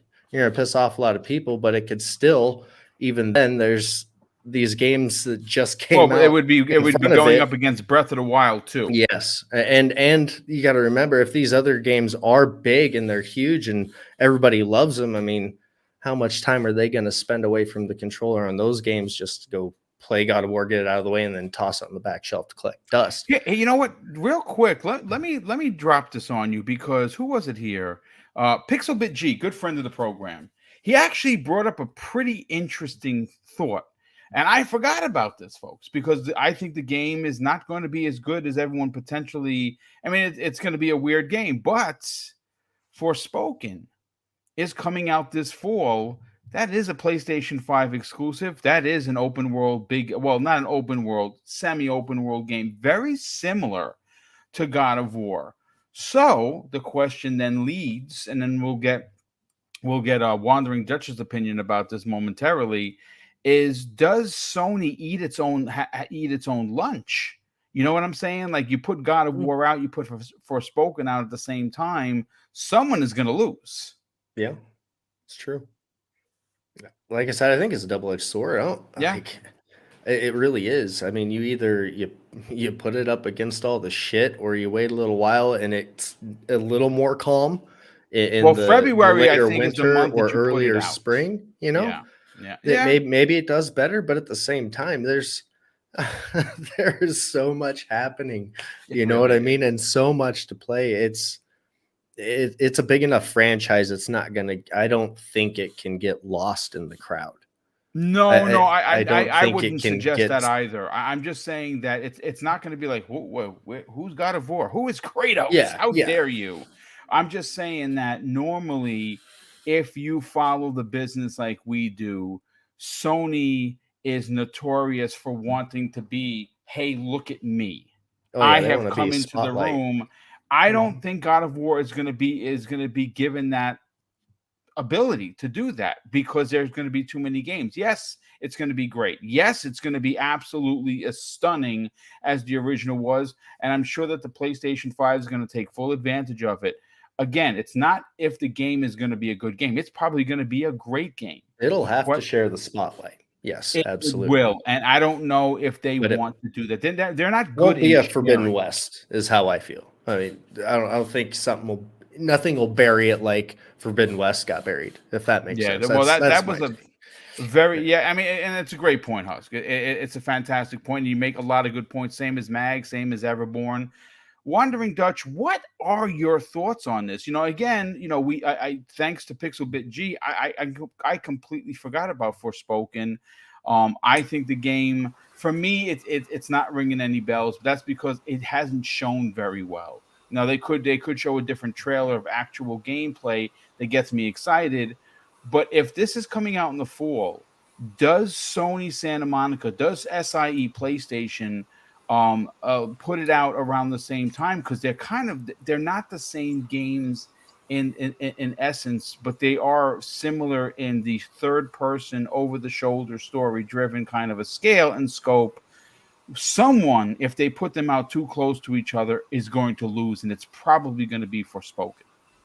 See, I would probably disagree with that because unfortunately, and here's something to wind up more people. I agree with David Jaff in the case of I was one of the first people when God of War 2018 came out to platinum that game. I platinumed it the week it came out. Whoa. The reason I played and loved that game and thoroughly loved that game from start to finish. Well, you're a Viking, so I mean, I can see the correlation. It was the Norse, you know what it was, the Norse thing, but they did it really well. The storytelling of the Norse mythology throughout the game with Mimir, throughout the boat, and it wasn't in your face. It was a case of when you were traversing, they used the mechanics of Mimir to tell stories whilst you were going from point A to point B, so that traversing actually had a means. It wasn't just getting from point A to point B. It was to tell the story of Norse mythology and what happened to all these gods and mythical beings and things like that. And that was really a really intriguing way of doing it. And the reason I say I agree with David Jaff in that it's what would be considered DLC is, and I think even Corey kind of slightly alluded to this, the only reason it isn't DLC is because there's too much there to be classed as DLC, so they have to release it as a secondary game. But if you played all the way through 2018, like I did, you would know that the vast majority of the realms were actually blocked off, and you couldn't go to some of the locations in the game. And I mentioned this whilst I was playing it. This is set up for a sequel. You can tell it's set up for a sequel because the vast majority of the locations in the realm room are completely locked off. You've only got 3 or 4 places you can actually go. A couple of them are very much, should we say, one of them is entirely optional, and it's only if you want to get the mist armor. And the second is a very short kind of story debrief where you have to go and kill a god. And then you come back out, and once you've done that section, you're out of there for good. You don't need to go back. There's nothing else there. in the other realms, like I say, specifically the realm of the giants and things like that, and obviously, in this game, you will be going to see one of the realms of the giants, Tyr being one of them. It is very much more of the same, and I agree with the footage that I've seen, and I was one of the people that were very much looking forward to Ragnarok and seeing what else was going to come of it and how are they going to improve. And from what I've seen, it's just more of the same. And it's not to say that's a bad thing because I loved the first one, but is it doing anything differently? No. Hey, Dutch. Yeah. Blood and Wine for The Witcher 3 was also DLC that a lot of people consider better than the, better and bigger than the original campaign. So I don't know if you can call it a campaign for an RPG, but you know what I'm saying. Yeah. So it's not like it's not an insult, right? Yeah, if it looks the same and it's in the same engine, multiple accolades, and rightfully so. It was insane, and like I say, it's not an insult. It's the fact that the game itself. No, I want to fight you now, Dutch. Go on, fight me. Fight. No, it isn't an insult. All kind of. Myself and like I say, even Jaff was trying to allude to is the fact that it isn't doing anything differently, or at least from what we've seen so far. The gameplay that we've seen so far of the game, the little gameplay we've seen, is that there isn't any new mechanics. It's the same weapons, it's the same fighting, it's the same traversal. Yes, we've got a couple of new characters in there, so the story might change a little bit, but is the story going to have is the story going to have the same oomph that we got from 2018, which was a dramatical change over the other God of Wars in the series? Good point. I think that'll depend on how they finish it. I do, but this story, like 2018, was an emotional story. It was a story of obviously. Well, it opened up with an emotional story with the burial of the burial, and then and obviously spreading. The whole purpose of the game is to go and spread the ashes and things like that. Yeah. So from start to finish, it's this to and fro with the son, and of course they call it Dad Simulator. But the thing is of course he's been so disconnected from his son all the way through the game that obviously there's going to be this clash of heads. All the way through, and you see that the kid kind of disagree with him, and then obviously he's lied to him about certain things, hasn't told him certain things, so that the story progresses well, and the way they told that story was brilliant, and I don't know how they would improve upon that into the next one. And that's my concern. So everyone else is going to have their own things, but I get a road. I always got this from God of War 2018. It really feels like they took inspiration from Road to Perdition. And I think it will end the same way. Right. But to take from that what you will, audience. That's a good reference, by the way. Yeah. I don't know whether or not it'll have the same oomph is all I'm saying. And I want to be proven wrong because I want to be wowed by the story. And that's one thing you can kind of expect from Sony games, start to finish. They're definitely going to split the community. We've seen that with The Last of Us. People either love The Last of Us 2 or they hate The Last of Us 2. And I think God of War Ragnarok, story-wise, could probably be the same. I don't think it's going to have the same impact. That was actually Abby at the end of 2018 holding the hammer, not Thor. But yeah, I personally think if it was going to be a head, and it sounds strange to say this, but if it was going to be a head-to-head on Forspoken versus God of War in the holiday season and who might come out on top, I think because it's something new and different from Forspoken, they might have the edge. I know a few people already that are more excited for Forspoken than they are for God of War Ragnarok. Interesting. And that's because it is different. It's different. Well, that's what I was saying too. I mean, like I say, when you got God of War, when it came out in 2018, it was so fresh compared to what Part 3 did that it had an intrigue about it, right? It's like, what is this whole new God of War? But now you've got literally almost like just the story just continues right where it left off, and then you've got this Forspoken, which might be a surprise hit, Dutch. You're right. Yeah. I'm looking forward to Forspoken. I hate to interrupt, but Boom, I have to take off, buddy. All right, listen. Thank you so much for being here, Husky. It was a pleasure to have you on, brother. congratulations on hopefully completing your master's soon enough, and hopefully you get a very, very high paying 000 salary to match the hard work you're putting in. That's the goal, right? I appreciate you so much. Love you guys. Love you too, brother. Thanks for having me on and again. Be safe, and we'll get you back on here when you get some more free time for sure. Absolutely, appreciate it. Later, fellas. You got it, brother. All righty. So yeah, please continue your point, Dutch. Yeah. So for me personally, I would probably agree. Like, and much to what Mag was saying before, like he's the design director. Granted, he's got an opinion. He thinks the game's going to release this year, but that decision's not up to him. Yeah, it's not. At the end of the day, like he's a design director, but that decision is well above his pay grade. If they feel that game isn't ready to ship, or if they think logistically that's not the right time to release it, they will not release that game. And personally, sounding by and Corey at the end of the day is still the head of that studio.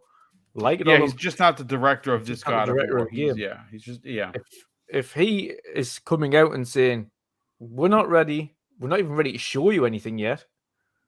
When we are ready to show you something, we'll show you something." That to me alludes that game needs a bit more time. Do I want them to end up trying to rush that thing out? Going to the last few? No, do I? Hell no. Because then I'll end up with another Horizon Forbidden West. That is absolutely. I mean, you literally pulled the words out of my mouth. That's correct. And it's not to say. And again, this is another thing. Like, you can love something and still criticize it. And Horizon's a beautiful world. It's got great characters. It's got awesome combat, but it has problems. It has buggy problems. It's got a lot of LOD pop in. It's got a lot of technical issues and performance issues that need ironed out. And what I don't want is for another huge title like God of War to release and have technical and performance issues, and even graphical performance issues that will spoil that particular launch for the game, and spoil the performance of it as well going forwards. Because there's nothing like developers working so hard to craft this story and this product that they want you to enjoy, and then it comes out and it's swallowed up because another game's dominating it, or dominating the news article, or you're in the press for the wrong reasons because there's issues with it when it launches, and you don't want either of those things. So it's a juggling game from Hierarchy, and I think they're going to look at it and probably look at some of the other games that have released this year and say, right, let's not rush it. Like, we'll release it when it's time to release it, as opposed to just trying to shove it down throats to meet the holiday season. If Sony want to do the smart thing and realize, listen, you don't have to release it in December to catch the holiday season. You can release it in January, and people will have money from the holiday season that they want to spend. That'll be burning a hole in their pockets, specifically kids and things like that, or kids with Christmas money or vouchers, or you know how it goes. And they just want to go out and buy a new game, and God of War will be there, and you think it's not going to work that way? It will. If somebody really wants the game, they're going to buy it, regardless of when it comes out. You don't have to meet the holiday season for that to happen. So, in my opinion, that game should be pushed till 2023 if it's not ready. I don't want them rushing it. I want that game to be the best it can possibly be when it releases, not be the best it can be up until the point that they think, right, okay, let's release it. Be in top shape. Don't just say, "Oh, it's gone gold, it's good to go," and then release it, and then we've got LOD pop-ins and falling through the world and things like that. Not just me, obviously not just me. Asante had that. You've had issues. I had a ton, dude. It was ridiculous. I died 20 times in one location from missing a jump that I know wasn't my skills. Yep. So it's not just us, and I've noticed since the beginning of this generation, it's just a little bit more refinement in these things. I think trying to push things out just to get things out is just stop. There's no need to these days. If it's not ready, just delay it. I'd rather a working product that performs well and looks great than a product that looks great and performs like a bag of nails. Like, what's the point? So yeah, if it isn't ready, please delay it. If it is ready, great. But don't rush it just for the sake of rushing it. Just that's all I'm going to say on that matter. I think personally, it should be early 23. I'm probably going to go with Mag on this one, probably tail end of January, beginning of February. Yeah, no, I absolutely agree. And Keasante, we've had this conversation multiple times. You have a pretty good theory regarding this. Where do you fall on delay God of War versus games like Starfield? Again, it's a AAA bomb from Sony. No one's suggesting that it can't hold its own. God of War is I think Husk actually said it. God of War is basically Sony's Master Chief, and I would unbelievably agree with that. But at the same time, this is a much different Sony. This isn't the same dominant Sony that we saw last gen that had no competitors at its heels. Yeah, this is different, and Starfield is a different game. It is a Bethesda game. It is a game that's been talked up, and a game that's been in getting extra polish for over a year now. Because this was supposed to release of holiday of last year. Do you, if you are Sony, go up against Hogwarts and Gotham Knights and everything else that's coming out in the holiday season? yeah. I mean, I hear what everybody's saying, and as far as whether it's coming out or not, I don't know. I initially thought it was very interesting. Like for a long time now, people have been saying that they don't think it's coming out, and I thought that was very surprising, being as we've already established that point. It is the what do you call it, the Miles Morales of the franchise, right? It is more of the same, but new stories using the same assets. And I've never come across an instance where a game was delayed because more of the story didn't get fleshed out. Usually, the delay tends to be, troubleshooting various bugs, this and that. And if it's of the same engine and of the same assets, then I would think bugs would not be that much of a concern, since they're well versed in that world at that point. They've already built that world, and they've already created their first outing in that world. So you wouldn't think that they need to. Quality assurance would be too much of a factor in the equation there, but that's neither here nor there. Do I think that it'll come out now, since they have more people out there speaking about it? I think they're trying. I think that the decision hasn't been made yet, and then they just haven't told the consumer. I think that animation director is really trying to hit that mark, right? Before he came out and said what he said, I could have easily said, well, they know it's not coming out this year. They just haven't decided to tell you that yet, right? I could have said that. But now that you hear the animator coming out and speaking the way they're speaking, and the way they're trying to dissuade concern, right? That tells me that if it gets delayed, it's a decision that hasn't gotten down to his level just yet, right? As far as what Everborn was saying, as far as how can we have faith in Starfield but not in Ragnarok, because they both haven't shown us anything. To be fair on that point, the reason why we can be fair, we can take stock in Starfield and not so much in the others, is because Bethesda has a track record of doing this stuff, where they don't show you no hide nor hair of the game until 6 months before release, and they bombard you with all of the various footage, right? Yes. So they've successfully done that before. So, because people remember Fallout 4, right? They can believe that they live in a world where a game is going to come out in 6 months and you haven't seen hide nor hair of it today, because that's exactly what happened with Fallout 4. Whereas when it came to Santa Monica, they don't usually operate that way.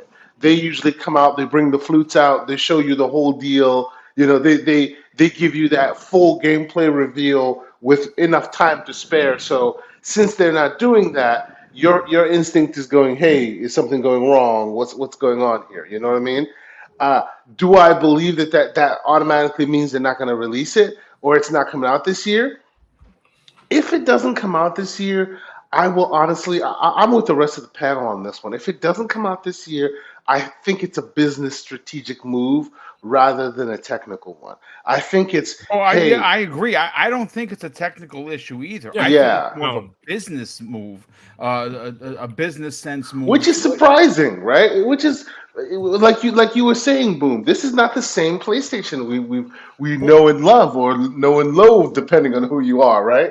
You know, for a long time, PlayStation has always been very confident in their moves, right? They don't need to be strategic. People move out the way for them. If this doesn't come out this year, it means they're finally recognizing that, hey, we might not be the only game in town. We're not the 10-foot gorilla anymore. We need to move for others. That's a very interesting place for them to be.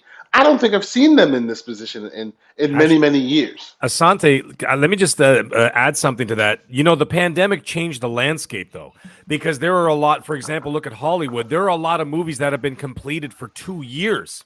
They're just sitting on the shelves. Yeah. But they're waiting sitting for the on the shelves. opportunity. They're waiting for their opportunity to get in there because they don't want to go up against the Doctor Stranges or the whatever, right? Yep. There's a lot that's changed right now, and what's happening is you're getting that sort of backlog of completed games or games that were in development before the pandemic are all coming out now, or at the tail end of 2022 and early 2023. And that's going to cause a problem. So now they're like, well, where the hell do we put this one now? Because it threw off everybody's schedule, right? And so, like, you are absolutely right on that part. Absolutely right on that front. Top Gun's been done since 2020.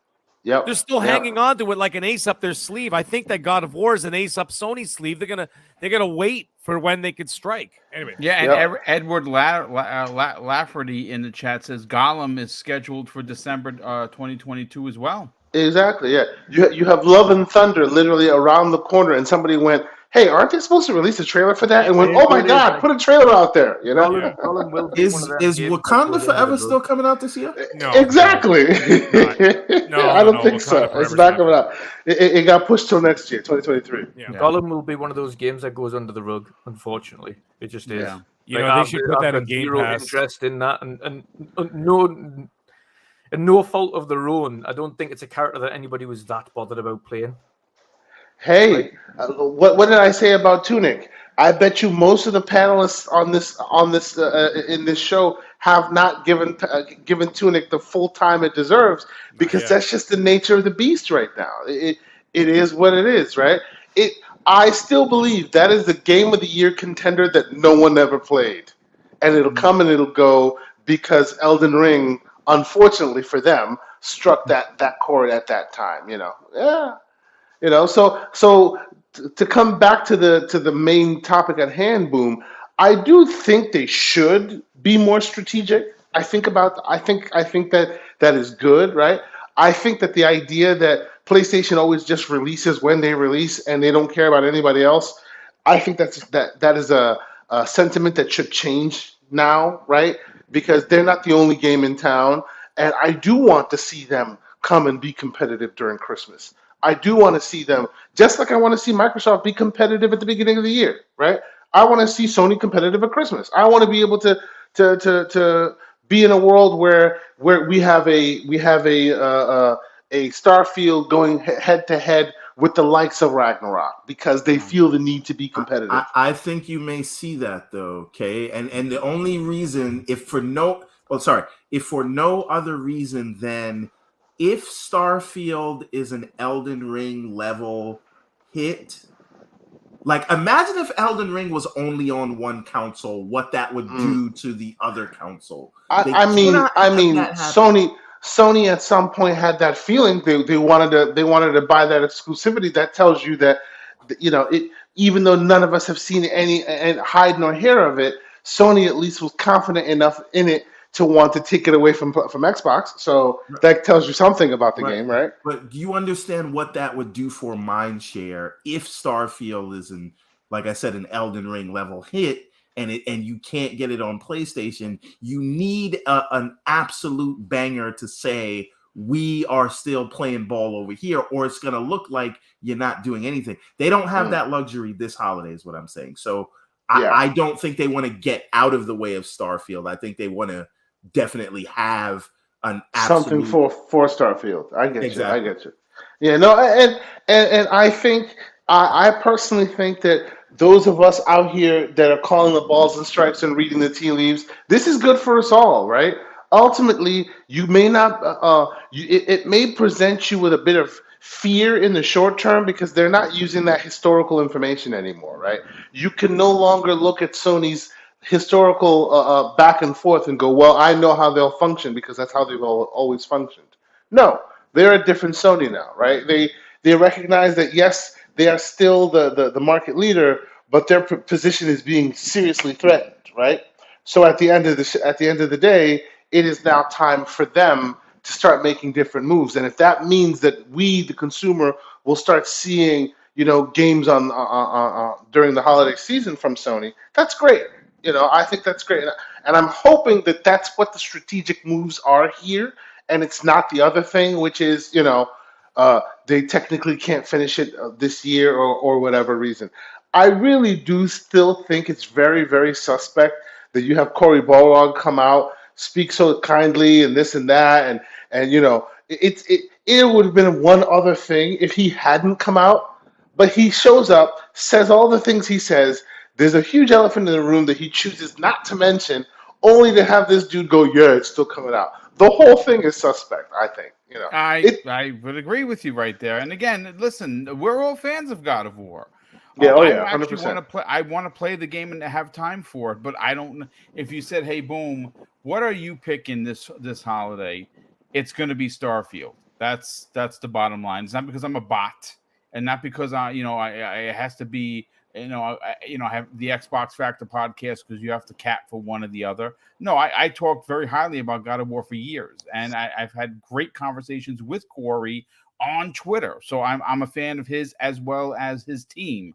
But I just think that at this point, if they were going to show this is very similar to what happened when they delayed Horizon to this year. Remember how all the back and forth, Horizon's coming this holiday and it's going to be great and Aloy is going to steal the show. Oh, listen, we want to give our team some more time, so we're very sorry, but we're releasing next year. That's what's going to happen with this. And Mag had to bounce out of here because obviously he had to take a call. But listen, folks, that's your show. We're at the 2-hour mark. Hopefully you enjoyed the conversation. Again, if you are new to the channel, I ask that you please consider subscribing for live shows. Tomorrow we have, speaking of Starfield, an outstanding show for you on the Xbox Factor podcast, 12 p.m. Eastern Standard Time. We have Skullsy from Skullsy TV, who just dropped a megaton video regarding the potential MMO for Starfield that is coming potentially next year or the year after, and his video did back it up. And coming off of the success of Fallout 76, not in its inception, it wasn't a good game when it first released, but it's a great game now.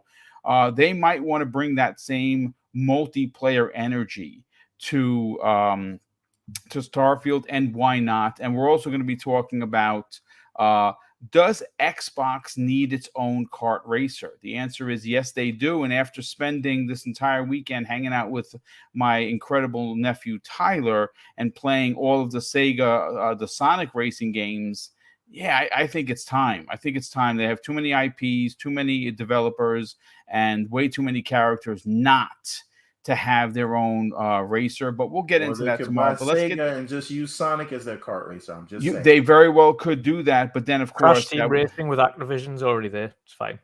Yeah. I mean, that's right. Either or that's right. So either or would be good. But let's get to the outros. And obviously, Husk was here. He had to bounce out early. Crispy Bomb who has joined the panel. You knew about that last week. Will be back next week to reprise his role as the best voice in the business. But let's get everyone out of here. We'll start first with the Wandering Dutch. Dutch, tell everyone where they can not only check out your incredible channel, check out your show on Wednesday, but more importantly, let's funnel the people over who missed this year's 3-hour epic Indie Showcase 2022. It was amazing. Well done. Probably the best work I think you've ever done. You must have put a significant amount of hours. I would dare say 40, 50, 60, 70 hours to make it look that good. And I want more people to check it out. Talk about it. Can I just say one more thing about that? Your Indie Showcase was better than the whole Twitch Indie Showcase. Yeah, I actually added $1 billion to it. You should hire this man. Yeah. Mm-hmm. And did anybody catch the fact that we had the last night, or is it the first or the last night? I thought it was the last night. We had footage that hasn't even been seen on the Microsoft stage. That was pretty awesome, bro. That was absolutely. I had to rewind that and go. The last night is one of my most anticipated games, especially because I'm a huge Flashback fan. Dude, I had to take a double check of that one. I had to watch that one again. That's pretty amazing, bro. That's a fantastic. Definitely, absolutely. It took a lot of work to dig out some, because I managed to find a lot of pre-alpha gameplay stuff that is very difficult to find for some of these games. And the last night, they managed to get a hold of some pre-alpha gameplay to put on the show as well. So if you want to see a little bit more of the last night, of course, a game that's been very elusive over the last couple of years, we do have the last night pre-alpha gameplay footage on the Indie Showcase as well. So that was absolutely awesome. Of course, we had the world premiere of new gameplay for Stormlight, which is coming to Xbox later this year. Another ID at Xbox game, a massive open world RPG that is very reminiscent of Skyrim, but has a lot more mechanics going on than Skyrim did, and the enthusiasm behind some of these developers is phenomenal.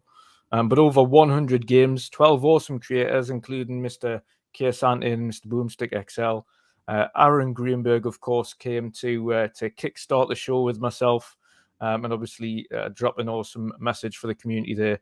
And so many more, including Cognito and Ains from Season Gaming and Pongs and Steel. Absolutely unbelievable turnout. And of course, even though we had a couple of issues, we'll not talk about them.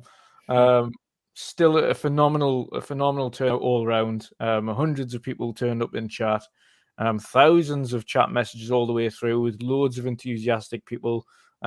Again, surprising a few people with some gameplay they'd never seen, even though they were looking forward to seeing games that they'd seen on the show.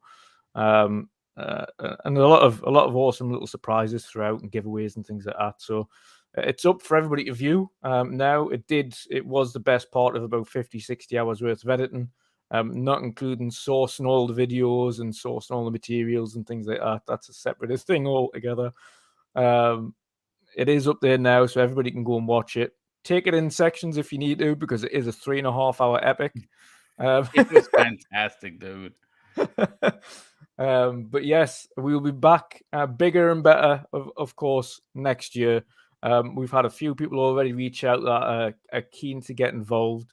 They've seen the show and want to kind of get involved with it going forwards and offer their help on several sides. So I suspect next year we might have quite a few more developer inputs and first looks and things like that. So hey Dutch, if things go according to the plan, maybe we can premiere the Everborn game. Oh yes, next year. Yes, let's do that.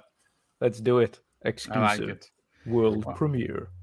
Yeah, absolutely. Listen, they should hire you and get rid of Twitch, because that Twitch show was egregious and your show was awesome. So if anyone's watching from Microsoft, please hire this man, because he did it right. He did it with class and integrity, and there was only meat, no bone. It literally was start to finish, gameplay. It was massive. So big congratulations to you, Dutch, and the entire crew that helped you put that together. It's Kearsanti, brother. You were out this week. You didn't have your show. You were very devastated by it, but real life, like, that happens. But you're looking to get back at it. Obviously, the Gaming Circle podcast. Talk about that. Where can people reach out to you on social media, and more importantly, help you hit that 1K that you are striving for in 2022? Yeah, it seems that the Gaming Circle podcast.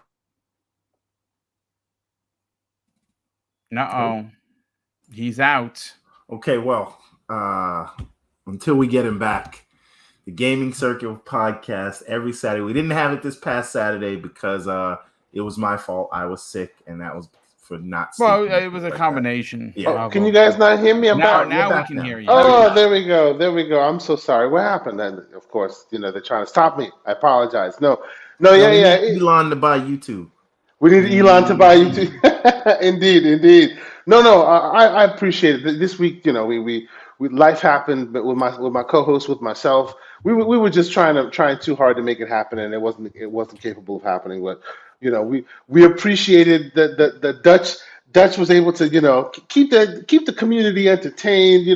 Let me lend my voice into adding more kudos to his plate, because man, that show was amazing.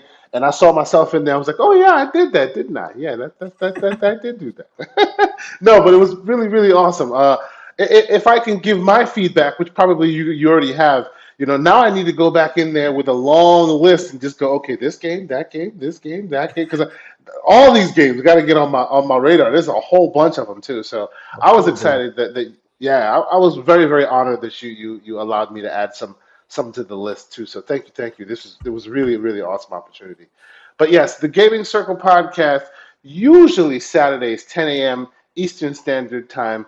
Didn't happen last weekend because of life, but we're gonna be changing that up sooner rather than later. I'm gonna be back to my weekly grind. It's slowly but surely getting to a point where I can put my machines back to work and start having another great show for you guys. So expect to see and or hear more about it on the Twitter as it comes to fruition. TKO Asante on Xbox, PlayStation, Twitter, all the places you want to find me.